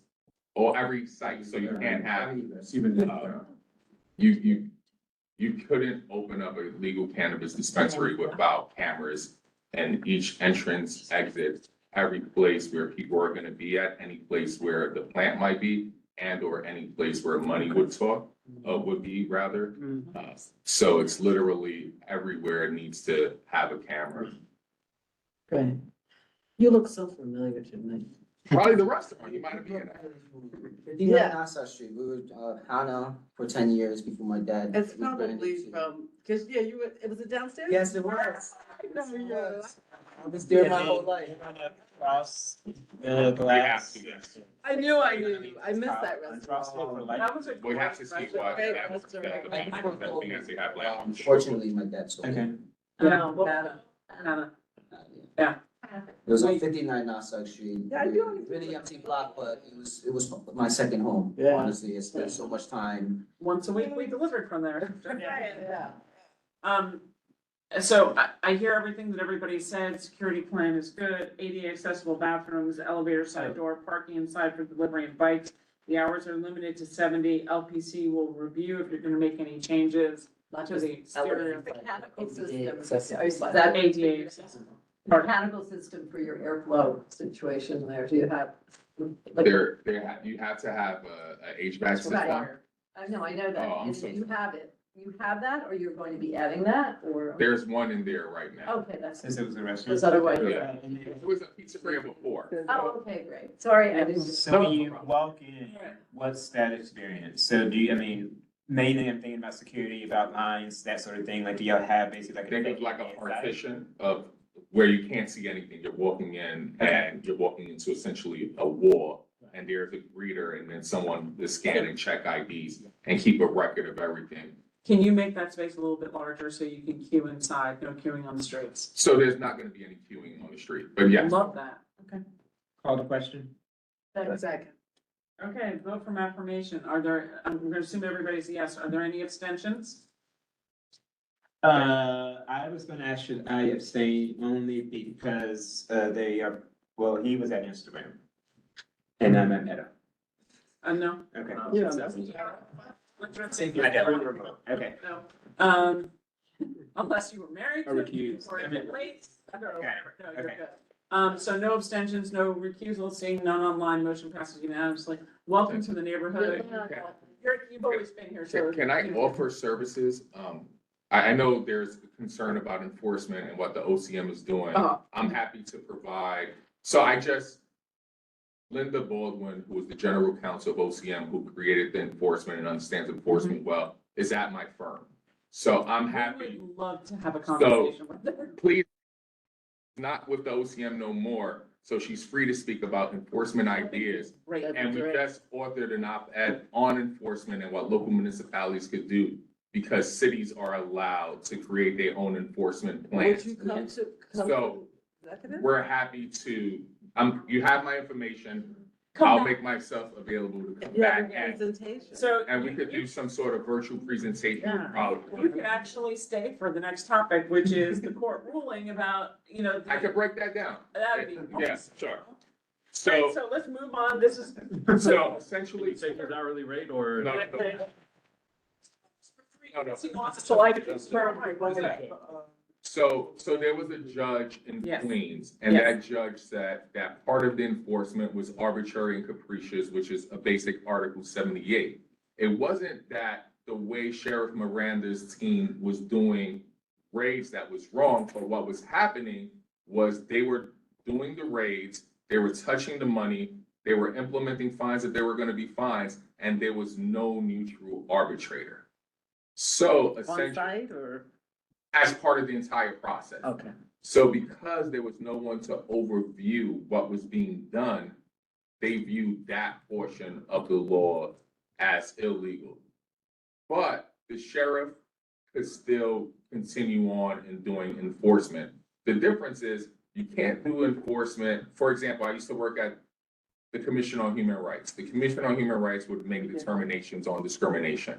After we made determinations, it would go to the Office of Tribunal, oath. After oath, then it would go to a separate commissioner's office, and that commissioner would be able to override it. Here, you have the person who's able to override whatever happens at oath, being the decision maker and being part of the raids. And that's where it was a big no-no. You can't be the sheriff, literally the sheriff who oversees whether something was done properly and be able to then say, no, judge, you got it wrong, I'm gonna overturn you. And that's what the judge had issue with. That oath was a part of the. No, that Sheriff Miranda was a part of implementing and overseeing it and then could overturn oath. Yeah, no, that. Yeah, I looked at the court decision, which is somewhat inconsistent with a federal court decision that was issued over the summer. It was kind of an unusual fact pattern because oath has, under the statute, oath has the ability to adjudicate whether the summons was proper and whether there's a violation.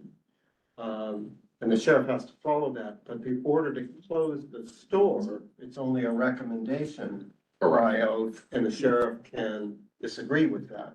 And in this odd, and I'm not sure it was intended to work out this way, I think what was intended is that the sheriff could be more lenient than oath.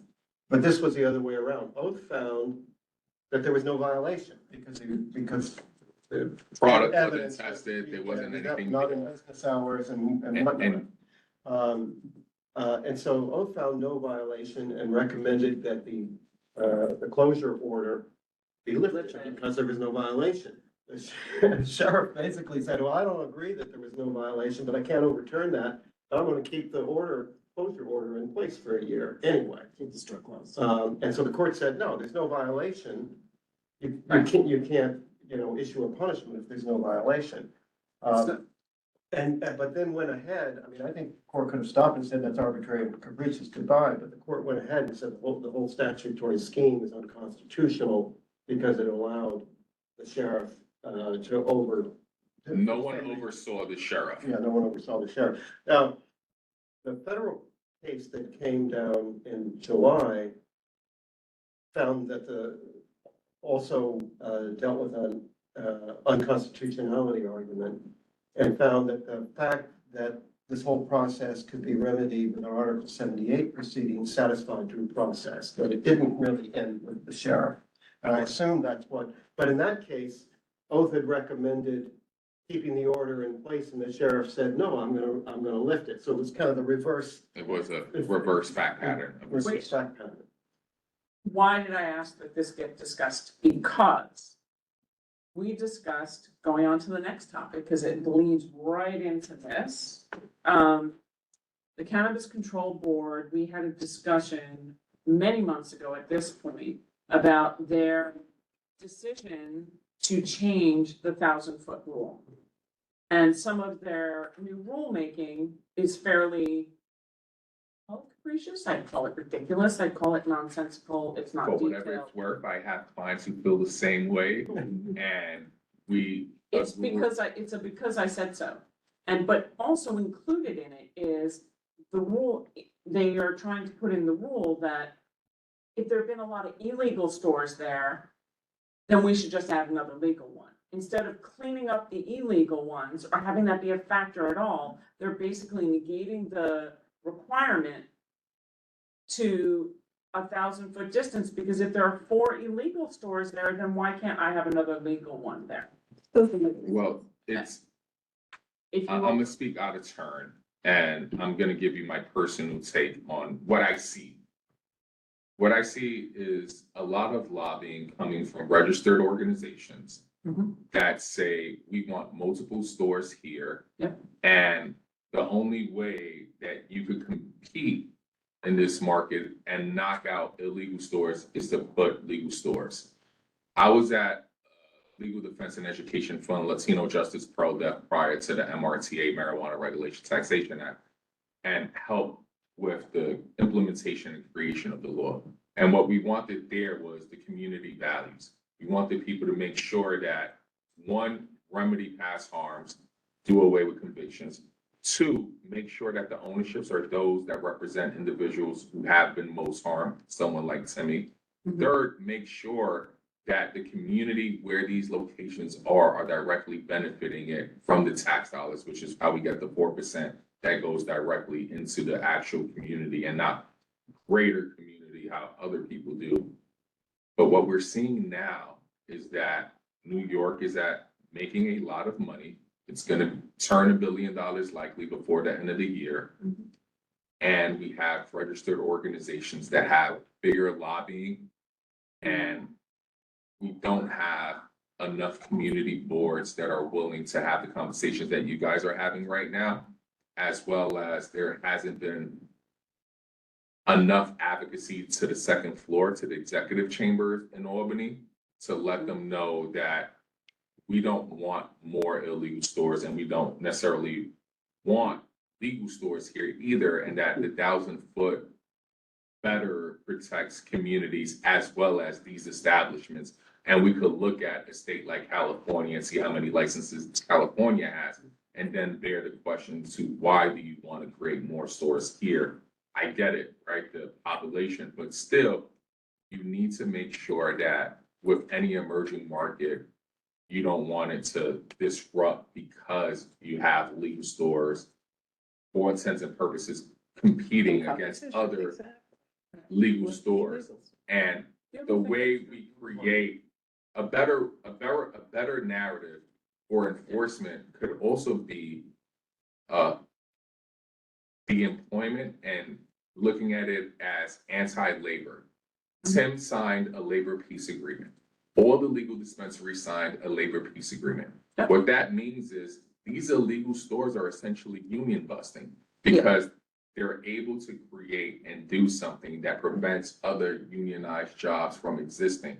And what we need is conversations like what you're having right here to also include labor, because what's been missing from conversations, at least that I've been a part of, is the labor aspect and making that small connection that these illegal stores are taking away union jobs. And we need to make sure that And from our perspective, they're also squeezing out what we've been searching for, which is small business, Correct. whether you approve, love, not love, whatever, the whole cannabis industry, that's a personal decision. But the way New York State has rolled it out has been chaotic. We're done with, let's build the plane while we fix it, and fix it and build it at the same time while flying, because they have an opportunity. Their new public, whatever rule, will not help this. It will open the door for more chain locations instead of getting, there are thousands of people who are just still waiting to get through the process. It's not like they've actually caught up. It's not like they've caught up on enforcement. It's not like they've caught up in proper licensing. If they got it all launched and done and they said, you know what, I think we could add more at this point, that would be one thing. But where the pressure is coming from is not coming from the individual card licensees, or, people like this guy who has built a group around him to do a proper legal business. It's more what we saw with some of the applicants that came who were backed by people in California, from Canada, from Colorado, who had large amounts of backers, and there was somebody in the room who you knew presenting didn't know their shop. So I think that that's part and parcel. We did our public comment on it. And they didn't open the public comment period after the meeting. We jumped it, we were on top of it, and then they didn't do anything. They finally opened the public comment period, and now it closes December 23rd. So we will, for the board, the reason why I came back on the agenda was, one, to talk about the court ruling. Two, thank you, you were the perfect, probably applicant to be here tonight for us. No, And thank you for coming. Yeah, and again, happy to make myself and or Oh, Linda we're gonna have you available. come back in Yeah, January. virtual is what I said. I'm happy to come back. Presentation. January for our exec committee, we'd like you to come back and kick off the year, because we want to take a look at where we are and be able to have the stats of looking back, because the reality is, a lot of community boards just vote no, because they're just so pissed off, they have nothing, which means their votes don't say anything. Like, we look and that we were gonna tell you, you need to be at 70 hours, not 100, not 80, not whatever. Correct. Start with 70, you need to come back later, show you're a good neighbor, great. That's the way we approach to try and be supportive, Right. but there are a lot of boards that we know who are just like, no, we don't want any. Understood. Jared? Oh, by the way, Jared and Brendan are our two leads on cannabis. Oh, I should have said that, we submitted public comment from the modification of the language about the schools 6 months ago. Yeah, that's another problem for New York City. And also, we can't find out who in city council is starting to draft the bill on the public youth facilities. Apparently it's somebody, but the way city council works, we can't actually find out who. we If might you- be able to find out. That would be great. We'd love that. Because we want to get there. We want to get that through as soon as possible. Yeah, and then while I'm here, right, it's a whole stump speech. So, as you're talking about small businesses, I'm the board chair of the Lower East Side People's Federal Credit Union. And we have bridge loans for small businesses, especially nonprofits who are contracting and others who are contracting with the city.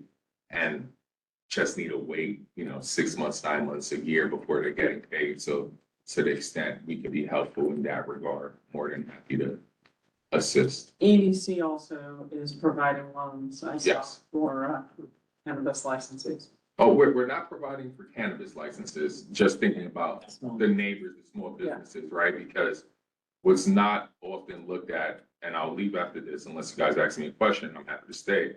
But for every dollar spent in the dispensary, research has shown about $5 is spent on another business in the area. Snacks. Probably so, but That's just. But the other part about a dispensary is that generally your evaluation should be 8 figures. So if you're talking about on the low end, $10 million, times that, times 5 is what that community should see. If it's a legal business. Only if it's, yes, correct. Yeah. Does anybody have questions for the lovely gentleman? Just thank you. No problem. Thank you. Really, no. Anybody online? We're good. I'm just gonna reiterate, if and when you apply for on-site consumption leave, please come back. Yes. Thank you so much. Have a wonderful day. For Timmy and the team, we vote on Monday at our full board meeting. at the bar? At the bar? I don't anticipate if you send us all the information, we have enough information or people can watch tonight's video that they'll be all set. Is that right? Appreciate it. Okay. You all have a good day. Good luck, guys. Thanks. We voted for the other two. I told them. Yeah, okay. All right, so let's hit around on committee reports. I'm gonna have Alice start because it was brutal. And she also did the walkthrough for BBJ, so committee reports, anything that. I always do this as a full board, but you wanted me to talk about, yeah, whether or not, so environmental protection, I mean, I looked at the word twice, so it was fine, we didn't see much. The update was mostly about the administrative change affecting the budget for these projects, for resiliency projects. And to answer your question about, there was also a borough-based jail environmental tour, if you will. We have a new environmental independent monitor that we finally got, an allowance for, who was coming, of course, while the building is basically demolished. So you asked, Pat had asked, do we need to bring this back? Let me interrupt. She will be on board though when the building is being constructed. No, that has not been established. Okay. Of course, in the original letter that I wrote, that was it. But we didn't get that yet. So we're gonna try, and I know Chris is very much on that as well.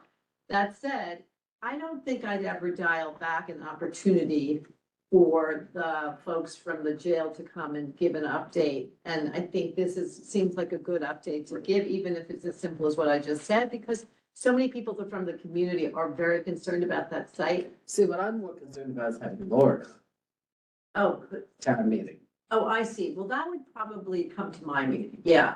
I think that'll be the environment. That's how we've done it with 250 Water Street, unless you prefer to have her. Yeah, I wanted her to come and give an update on. Fine, that's great. The people complained in my committee about dirt Yeah. and. Yeah, I think that's great. I have no problem. And so I wanted to see if that. I think there was that's a an great improvement. What did you idea. observe though? Did you see an improvement?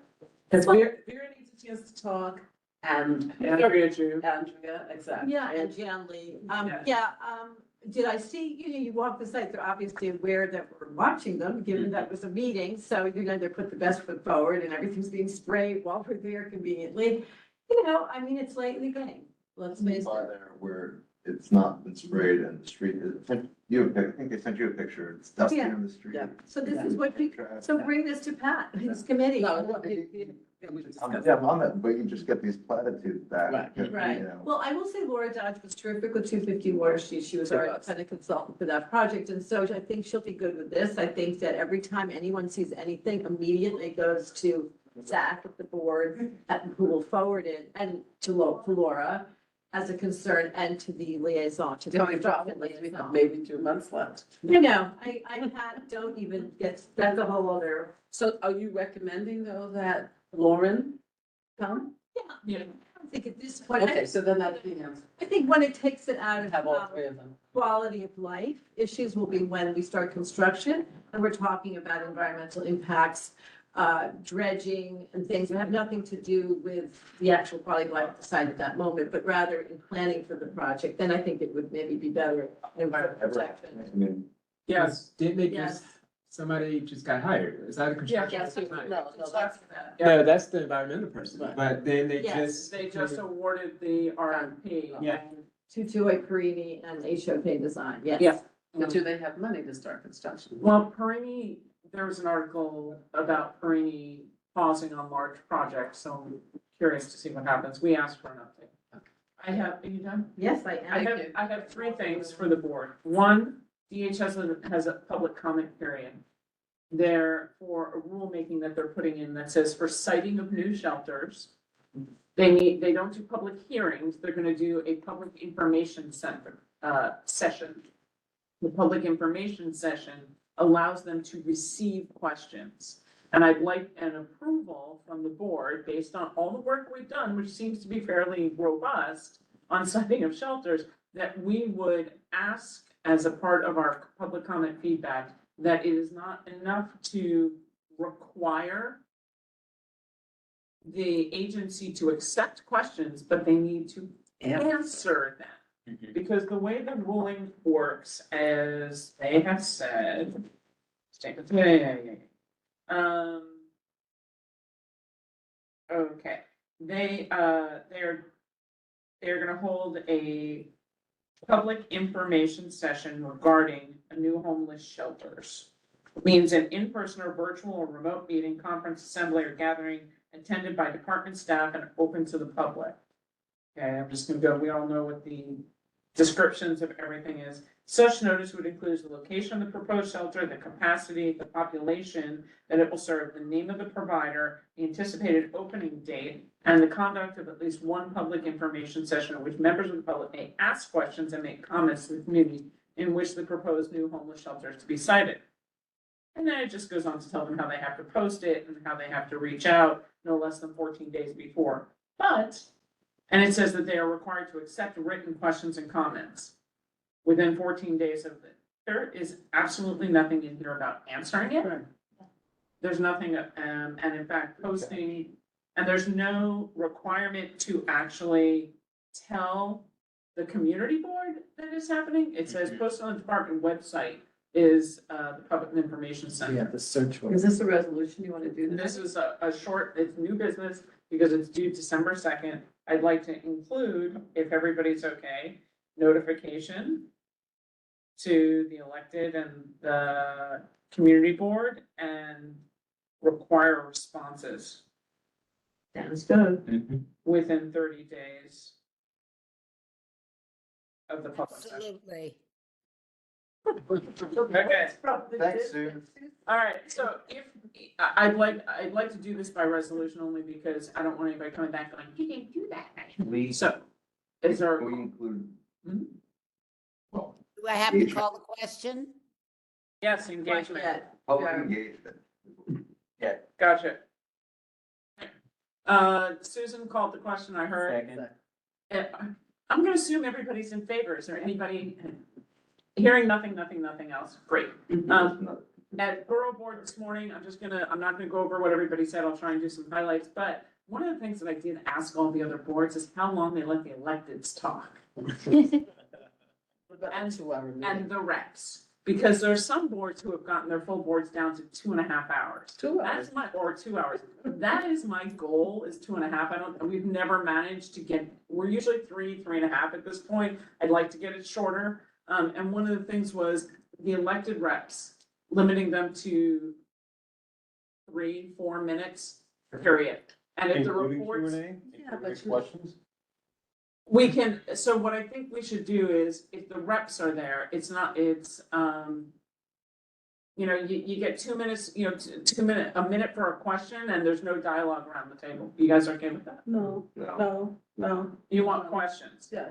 Okay, and how long for the reps to talk, if Well, they provided? a lot of them already limit themselves. I don't think that's our problem with our 3.5 hours. I think we have some people who just like to hear themselves. And I think that, Okay. and I think if it's a really big topic, then everything is already sent out. We've said it like 20 million times, right? Everything has been sent out. People you should go to the committee. And you should be able to dialogue about it forever. No, you shouldn't, and I think part of you can always make a motion to limit discussion, You can't do that as an automatic thing? So basically what we can say is you get highlights and bullet points. So if you have no resolution, you get 3 minutes for your report per topic, tops 2 to 3 minutes. So like I'm gonna use Jeff as an example. Battery Park City has no resolutions. They discuss 3 things. He gets somewhere between 4 and 6 minutes for his entire report. That's it. I think there is an opportunity to limit the reps, because I'm thinking of 2 specifically that have been long-winded. And so, but I'm also, I know we try to show respect and all that stuff. I do, but there's some reps that come in that have information that we really want to know. So- really want to Oh, decide. no, so I'm Okay, just so saying. why don't we leave them at 3 minutes with a limit to Q and A, right? That we'll tell the board we'd like to limit the Q and A. Let's keep going. What about our electeds? Oh, So- actually, that's who I meant. That's who, yeah. Our elected, so there are a couple boards that don't limit the electeds, they don't have any, and other boards are like, you get 4 minutes. So what's wrong with you get 4 minutes? I mean, appreciate, people, they have limited time, and second of all, I think everyone appreciates the limitations of everyone's evenings and the Yeah. amount of work as a So public you servant. guys, So you 5 guys tell me 5 It's minutes. the Q and A. I'm interested in having that. You're not interested? Yes, the Q&A, that's People fine. already agree, but I. But that's the most important thing. if we- All right, hold on. So I'm hearing a variety of different things. People are saying there's a good thing about Q and A. So why don't we suggest to the electeds that instead of a requirement, we can suggest we recommend you limit your comments to 5 minutes. So we have time for Q and A. And you can. And that will stop the 20-minute dialogue and allow for, does that work for But everybody? you could also say at the beginning of the meeting or to, the electeds, we're trying to cut our meeting down from 3.5 Oh, hours. they're gonna get an email. Okay. Yeah. Go ahead, Betty. I understand the point of just making a recommendation, but I'm concerned about, there was, for instance, fairly recently, Deborah Glick came and had a whole bunch of things to report. And that was one of the most interesting part of the meeting to me, where I got the most information. So I'm very hesitant to limit the elected themselves from speaking, because I find that they are so time pressured that they don't speak nonsense. Yeah. Oh, see, I thought differently, because that was one of the people I was thinking of, and she, to me, started just to be on the soapbox and tell you about her opinions about a lot of the things that she had been working on. And Yeah. I didn't feel like that was the best use of the community. No, that wasn't the best use of my time, hearing that. Well, you even, if we're being transparent, you kind of cut her off because she had been talking for 20 minutes. It was like, we gotta move on. Okay. We got more. I think in the past, we've been very successful when we've limited both the elected officials and the representatives for their time. That's not to say they shouldn't be allowed to speak, but I agree. And I work for Deborah. I like her personally, but she went on and took like an hour of time at the meeting. I thought that was. She didn't.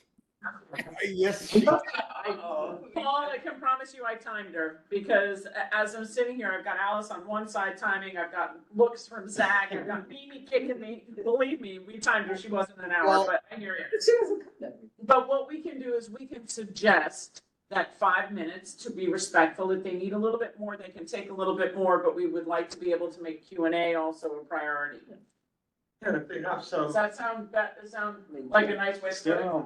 Is there a Yeah, nice I way think to so. say, keep the comments to what's gonna impact the community with. Well, She's no, going they on have about 5 hunting. minutes. If they have She's 5 going on minutes. about hunting upstate, it's Okay. like. If they come have on. 5 minutes, they know that they then have to keep it within 5 minutes. She'll fit tight. Okay. So I'm grateful that they come. I think it's great, I mean, yeah. You don't Just- Yeah, I don't need to hear every piece of legislation. I just Sorry. look at who comes and look at who doesn't, and where we're seated every month. Where's Got this, You were gonna say? I'm just gonna say, I'd rather see us edit our topics, but then. you mean Well, committee reports? So it's not an either or, because one of the things, when we talked about it around the borough board today, it was about highlights and bullet points, and we don't relitigate.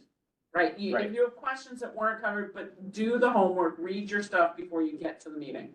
And I will reiterate that in an email again to the full board, because that is the goal as we're looking ahead. We're trying to get people to come up to be chairs and co-chairs and refresh the board, because all of us will be out of here in 8 years or whatever. So we really need to make sure that we're setting good policy, which also very- brings me to, I'm gonna move on, because Before you go to the next, I just want to say something. 3 and 5 is what I wrote down. That's fine on that, on the resolutions, I agree that if there is something that really interests somebody that's not on the committee, you should try to go to the committee, but we all have lots of committees that we have to go to anyway, and our schedules don't permit us to go to every single committee. Perhaps, you can certainly, be informed, absolutely, you should read the resolutions ahead of time, and if there's something that wants the meeting, whatever. But that doesn't mean that it can't be debated. Some of the things that take a long time are in fact controversial. We're Absolutely. I'm talking about. That's right. That's okay. Talking about Amendments little tiny little minutia. No, it takes forever, like, it's just the wording and 20 we have this wording on that. Because wording. it matters, that's what the But can laws it are. be done offline after the meeting? No, it has to be public. That's against. Not allowed. I don't know. Not allowed. Forever. Suggestion on the resolutions, which Zach may not love, but I Mhm. really do think that, and this is on every chair, that we really make it our business to get them out on Friday or at the latest. It has to be And then Friday. on that Friday night or Saturday morning, that every single person gets it and with a reminder for Tuesday, please read all of these resolutions. And Yeah. that link goes to everyone, so they have the weekend to look at them. So much of our time is lost with everybody asking questions, and then we say, you should have gone to the meeting. Well, you should have just read the resolution and you might. Agree. From the third whereas. Generally, the bottleneck is not the office. I'm aware of it. Chairs. Aware of it, yes. Right. And for committees who are the day before the meeting, that they can. One suggestion. Yeah. I know another board did this. They would just pull all of their resolutions for the whole meeting and say, does anybody want to pull out one of these or two of these to discuss? And if they did, and they would pull those out, and the rest would just get voted in an entire batch. When did you ask that? But we do that in licensing, where we bunch together, that's how we got pulling them together. I don't think there's any way that, I mean, it's an idea that we can discuss. I'd be really curious to see who has more things out than I'm curious, that. why do we have to give reports? Huh? Why do we have to give reports? Why if you have a resolution? That's what I'm getting at. Yeah. I Why don't do we give have any reports, just the Just- senior. It's already on the agenda. The bullet points are on the agenda. We should do what would be in a private setting, like a private business setting. Could have been an email, it's an email, right? If it's for a meeting. See, there's a transparency in public, sunshine kind of rules. So you can't like just be emailing because there's a public, but we have everything online. So I do think that for reports, we could probably say you get 2 minutes per topic. No, 2 Or minutes. one. I guess my point is, And say, just to use an example, and this is not the one that I remember, has nothing to do with it, but Case University's renovation, or whatever, it's like, okay, you're renovating, there's no controversy, why up it? Here's an example. Okay, but even if there was controversy, if it's been resolved in the meeting and it's on here, there was a controversy, it's either been resolved or it hasn't been resolved, to be continued next month as a report. see, that's fine. So that's like a minute. I think that we can try and shrink that down. I think that's a good goal. The other thing I need everybody to think about, because I'm gonna start this in January, is 3 boards have their elections in November. Several have them in Q1 versus Q2. And the reason is the borough presidents, some put people on board on a timely basis, and it's April 1st or it's May 1st. We've seen new board members as late as June when we have elections. So you're asking new people who have no experience at all to make a vote. Office gets 1 month to ask questions before everybody goes on vacation. Because we have meetings in July and then we're off in August and then you start in September and it's super busy. It has to be changed in our bylaws. No, we didn't change it in bylaws. So the question starts to be, would the board, and don't think about it, and then we'll discuss it again either in December or January, would the board feel about putting elections for the community board either in Q1 or Q3? Isn't that a full board? We'll talk about it in exec and then bring it to full board and then change the bylaw. But why can't you just talk about it at, week? I think she's asking for our views on it, and thinks about it for maybe next week or whatever. But when is it? I think Q1 is likely practical than Q3 because you have the issue of the current office holders having started in a Q2. And it's easier to put them, you could amend the bylaws 2 different ways. One is to extend their term by another 6 months. Yeah. And the other is to shorten their term by 3 months. And I'm not sure which is better. Well, since we're all the ones in here, Yeah. that's why I brought it up now, that we can sit and think about it. My term in this chair ends in June of 26.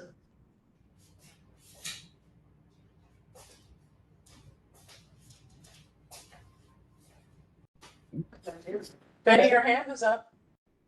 No, I would prefer, actually, the reason behind shortening it to me would be, when I came onto the board in May and I was voting really about the next month, I had no idea what was going on. But if they voted before I even came on, they would have known who was going off the committee, off the board and not coming back, because we are gonna have expiration and people will be exiting the board completely. Some I expect will be officers at the time that they leave. So I can't see having a whole bunch of people extended another 6 months. I just assume that they clean out, and before I came on as a new person, people who are gonna stay on are voted into various offices. That's a definite perspective, absolutely. But this is why, because everybody has a different perspective, I figured I would finish going through and put a chart together that says, here are when the elections are in every other board in Manhattan, just for argument's sake, and say, what do you guys think from there? The November ones, I hear what you're saying, Betty, worked because they gave new people an opportunity to join, and gave new people an opportunity to learn from what was existing as a stable environment, and not have everybody be new and then do change. But I don't understand why you need to do this chart and everything. Why can't you just, explain? I don't really care what other boards do. I only care what we do. So I don't need to know what other boards have done. You could say other boards do such and such. And then just, let's have a quick discussion and limit the discussion. And on that note, are we done? No. Oh. Does anybody have any, Daron does, and then the most controversial one, I believe this month is PAC. Yeah, but it's not gonna be a long discussion. It's not a discussion. For what, 320? Hey. Yeah. Daron, you go. So, we were supposed to have the street fair committee today, and it got canceled almost within less than an hour of the time, because Joe Devon became unavailable. It's not within an hour. So basically, it's, and Lucy has these are the actual revenue from our sponsored street fairs totaled 21,500 for 2024. And next year, the projection increases to 33,000, but most of that increase, that 10,000 or 11,500, is from a possible holiday market. He wants to explore Broadway and the City Hall sidewalk over there. So we've been having difficulty with finding the sites. We looked at the Port Authority, we looked at other spaces. So looks like there's going to be a small increase in the sidewalk sale on Liberty Street between Broadway and Church. Going to go from $500 each to $600 each. That's the only other change for 2025. So that's the latest. The city would let us have it on City Hall property? Awesome. I think I would prefer that than have Fulton and Broadway closed. That is such a disaster because we have very few westbound streets, right? You're not gonna. You're not gonna have the latest construction update. I'm sure I'm not. But when I see like ambulances and everything trying to get down Fulton Street from our hospital, because you come out of the hospital, the first right you're able to make is on Fulton. And if you don't make it on Fulton, you're gonna have to go all the way down to Pearl and come around that way. So when there's a fair at the end of the block and the ambulance has to make a right on Nassau and then go all the way around, it's horrible. It's horrible. Somebody's family member could be dying.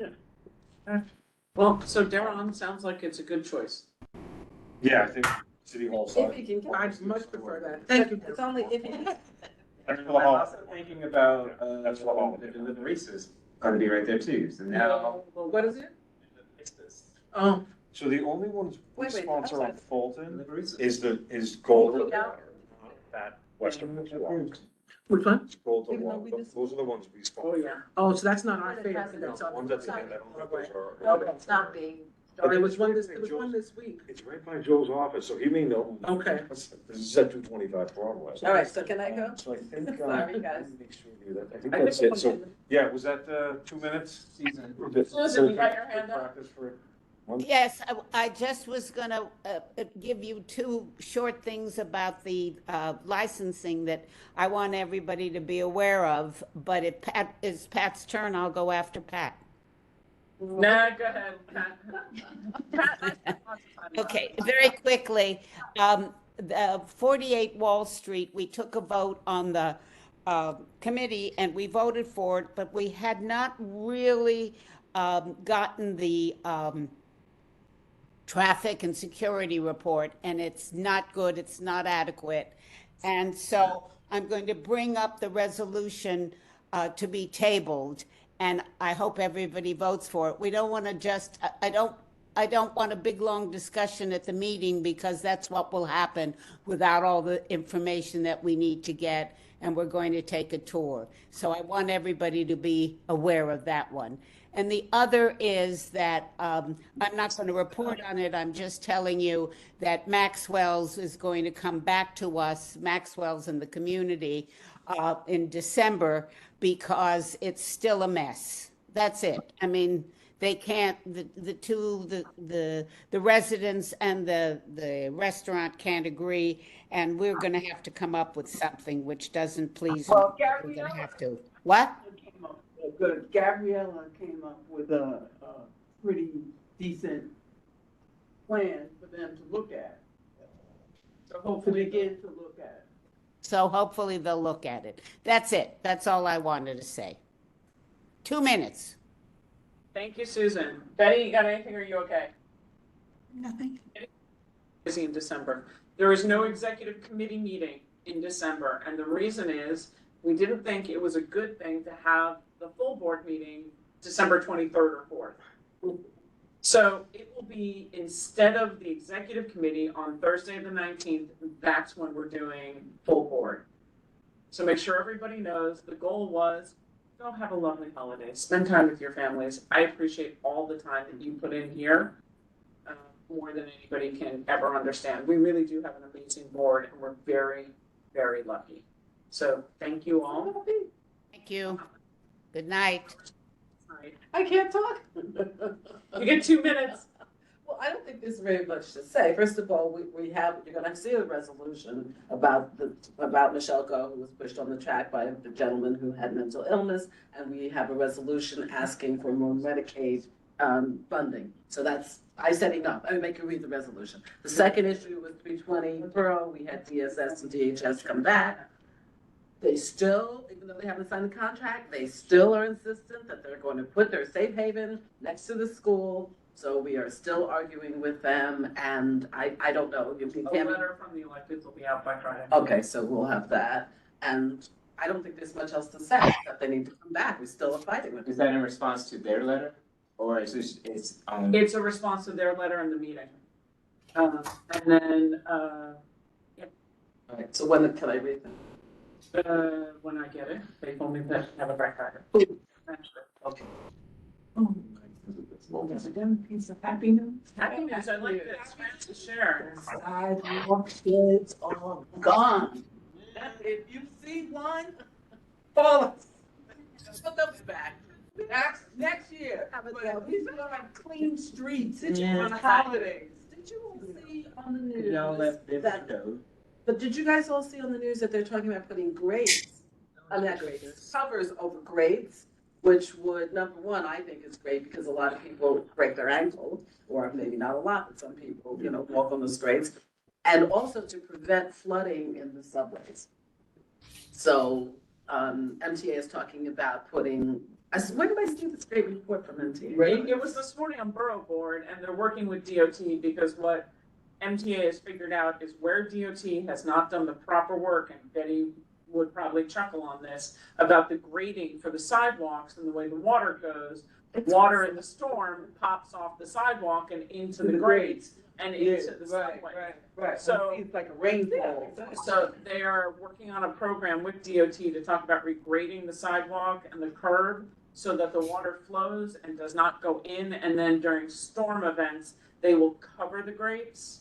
Yeah, right. Like,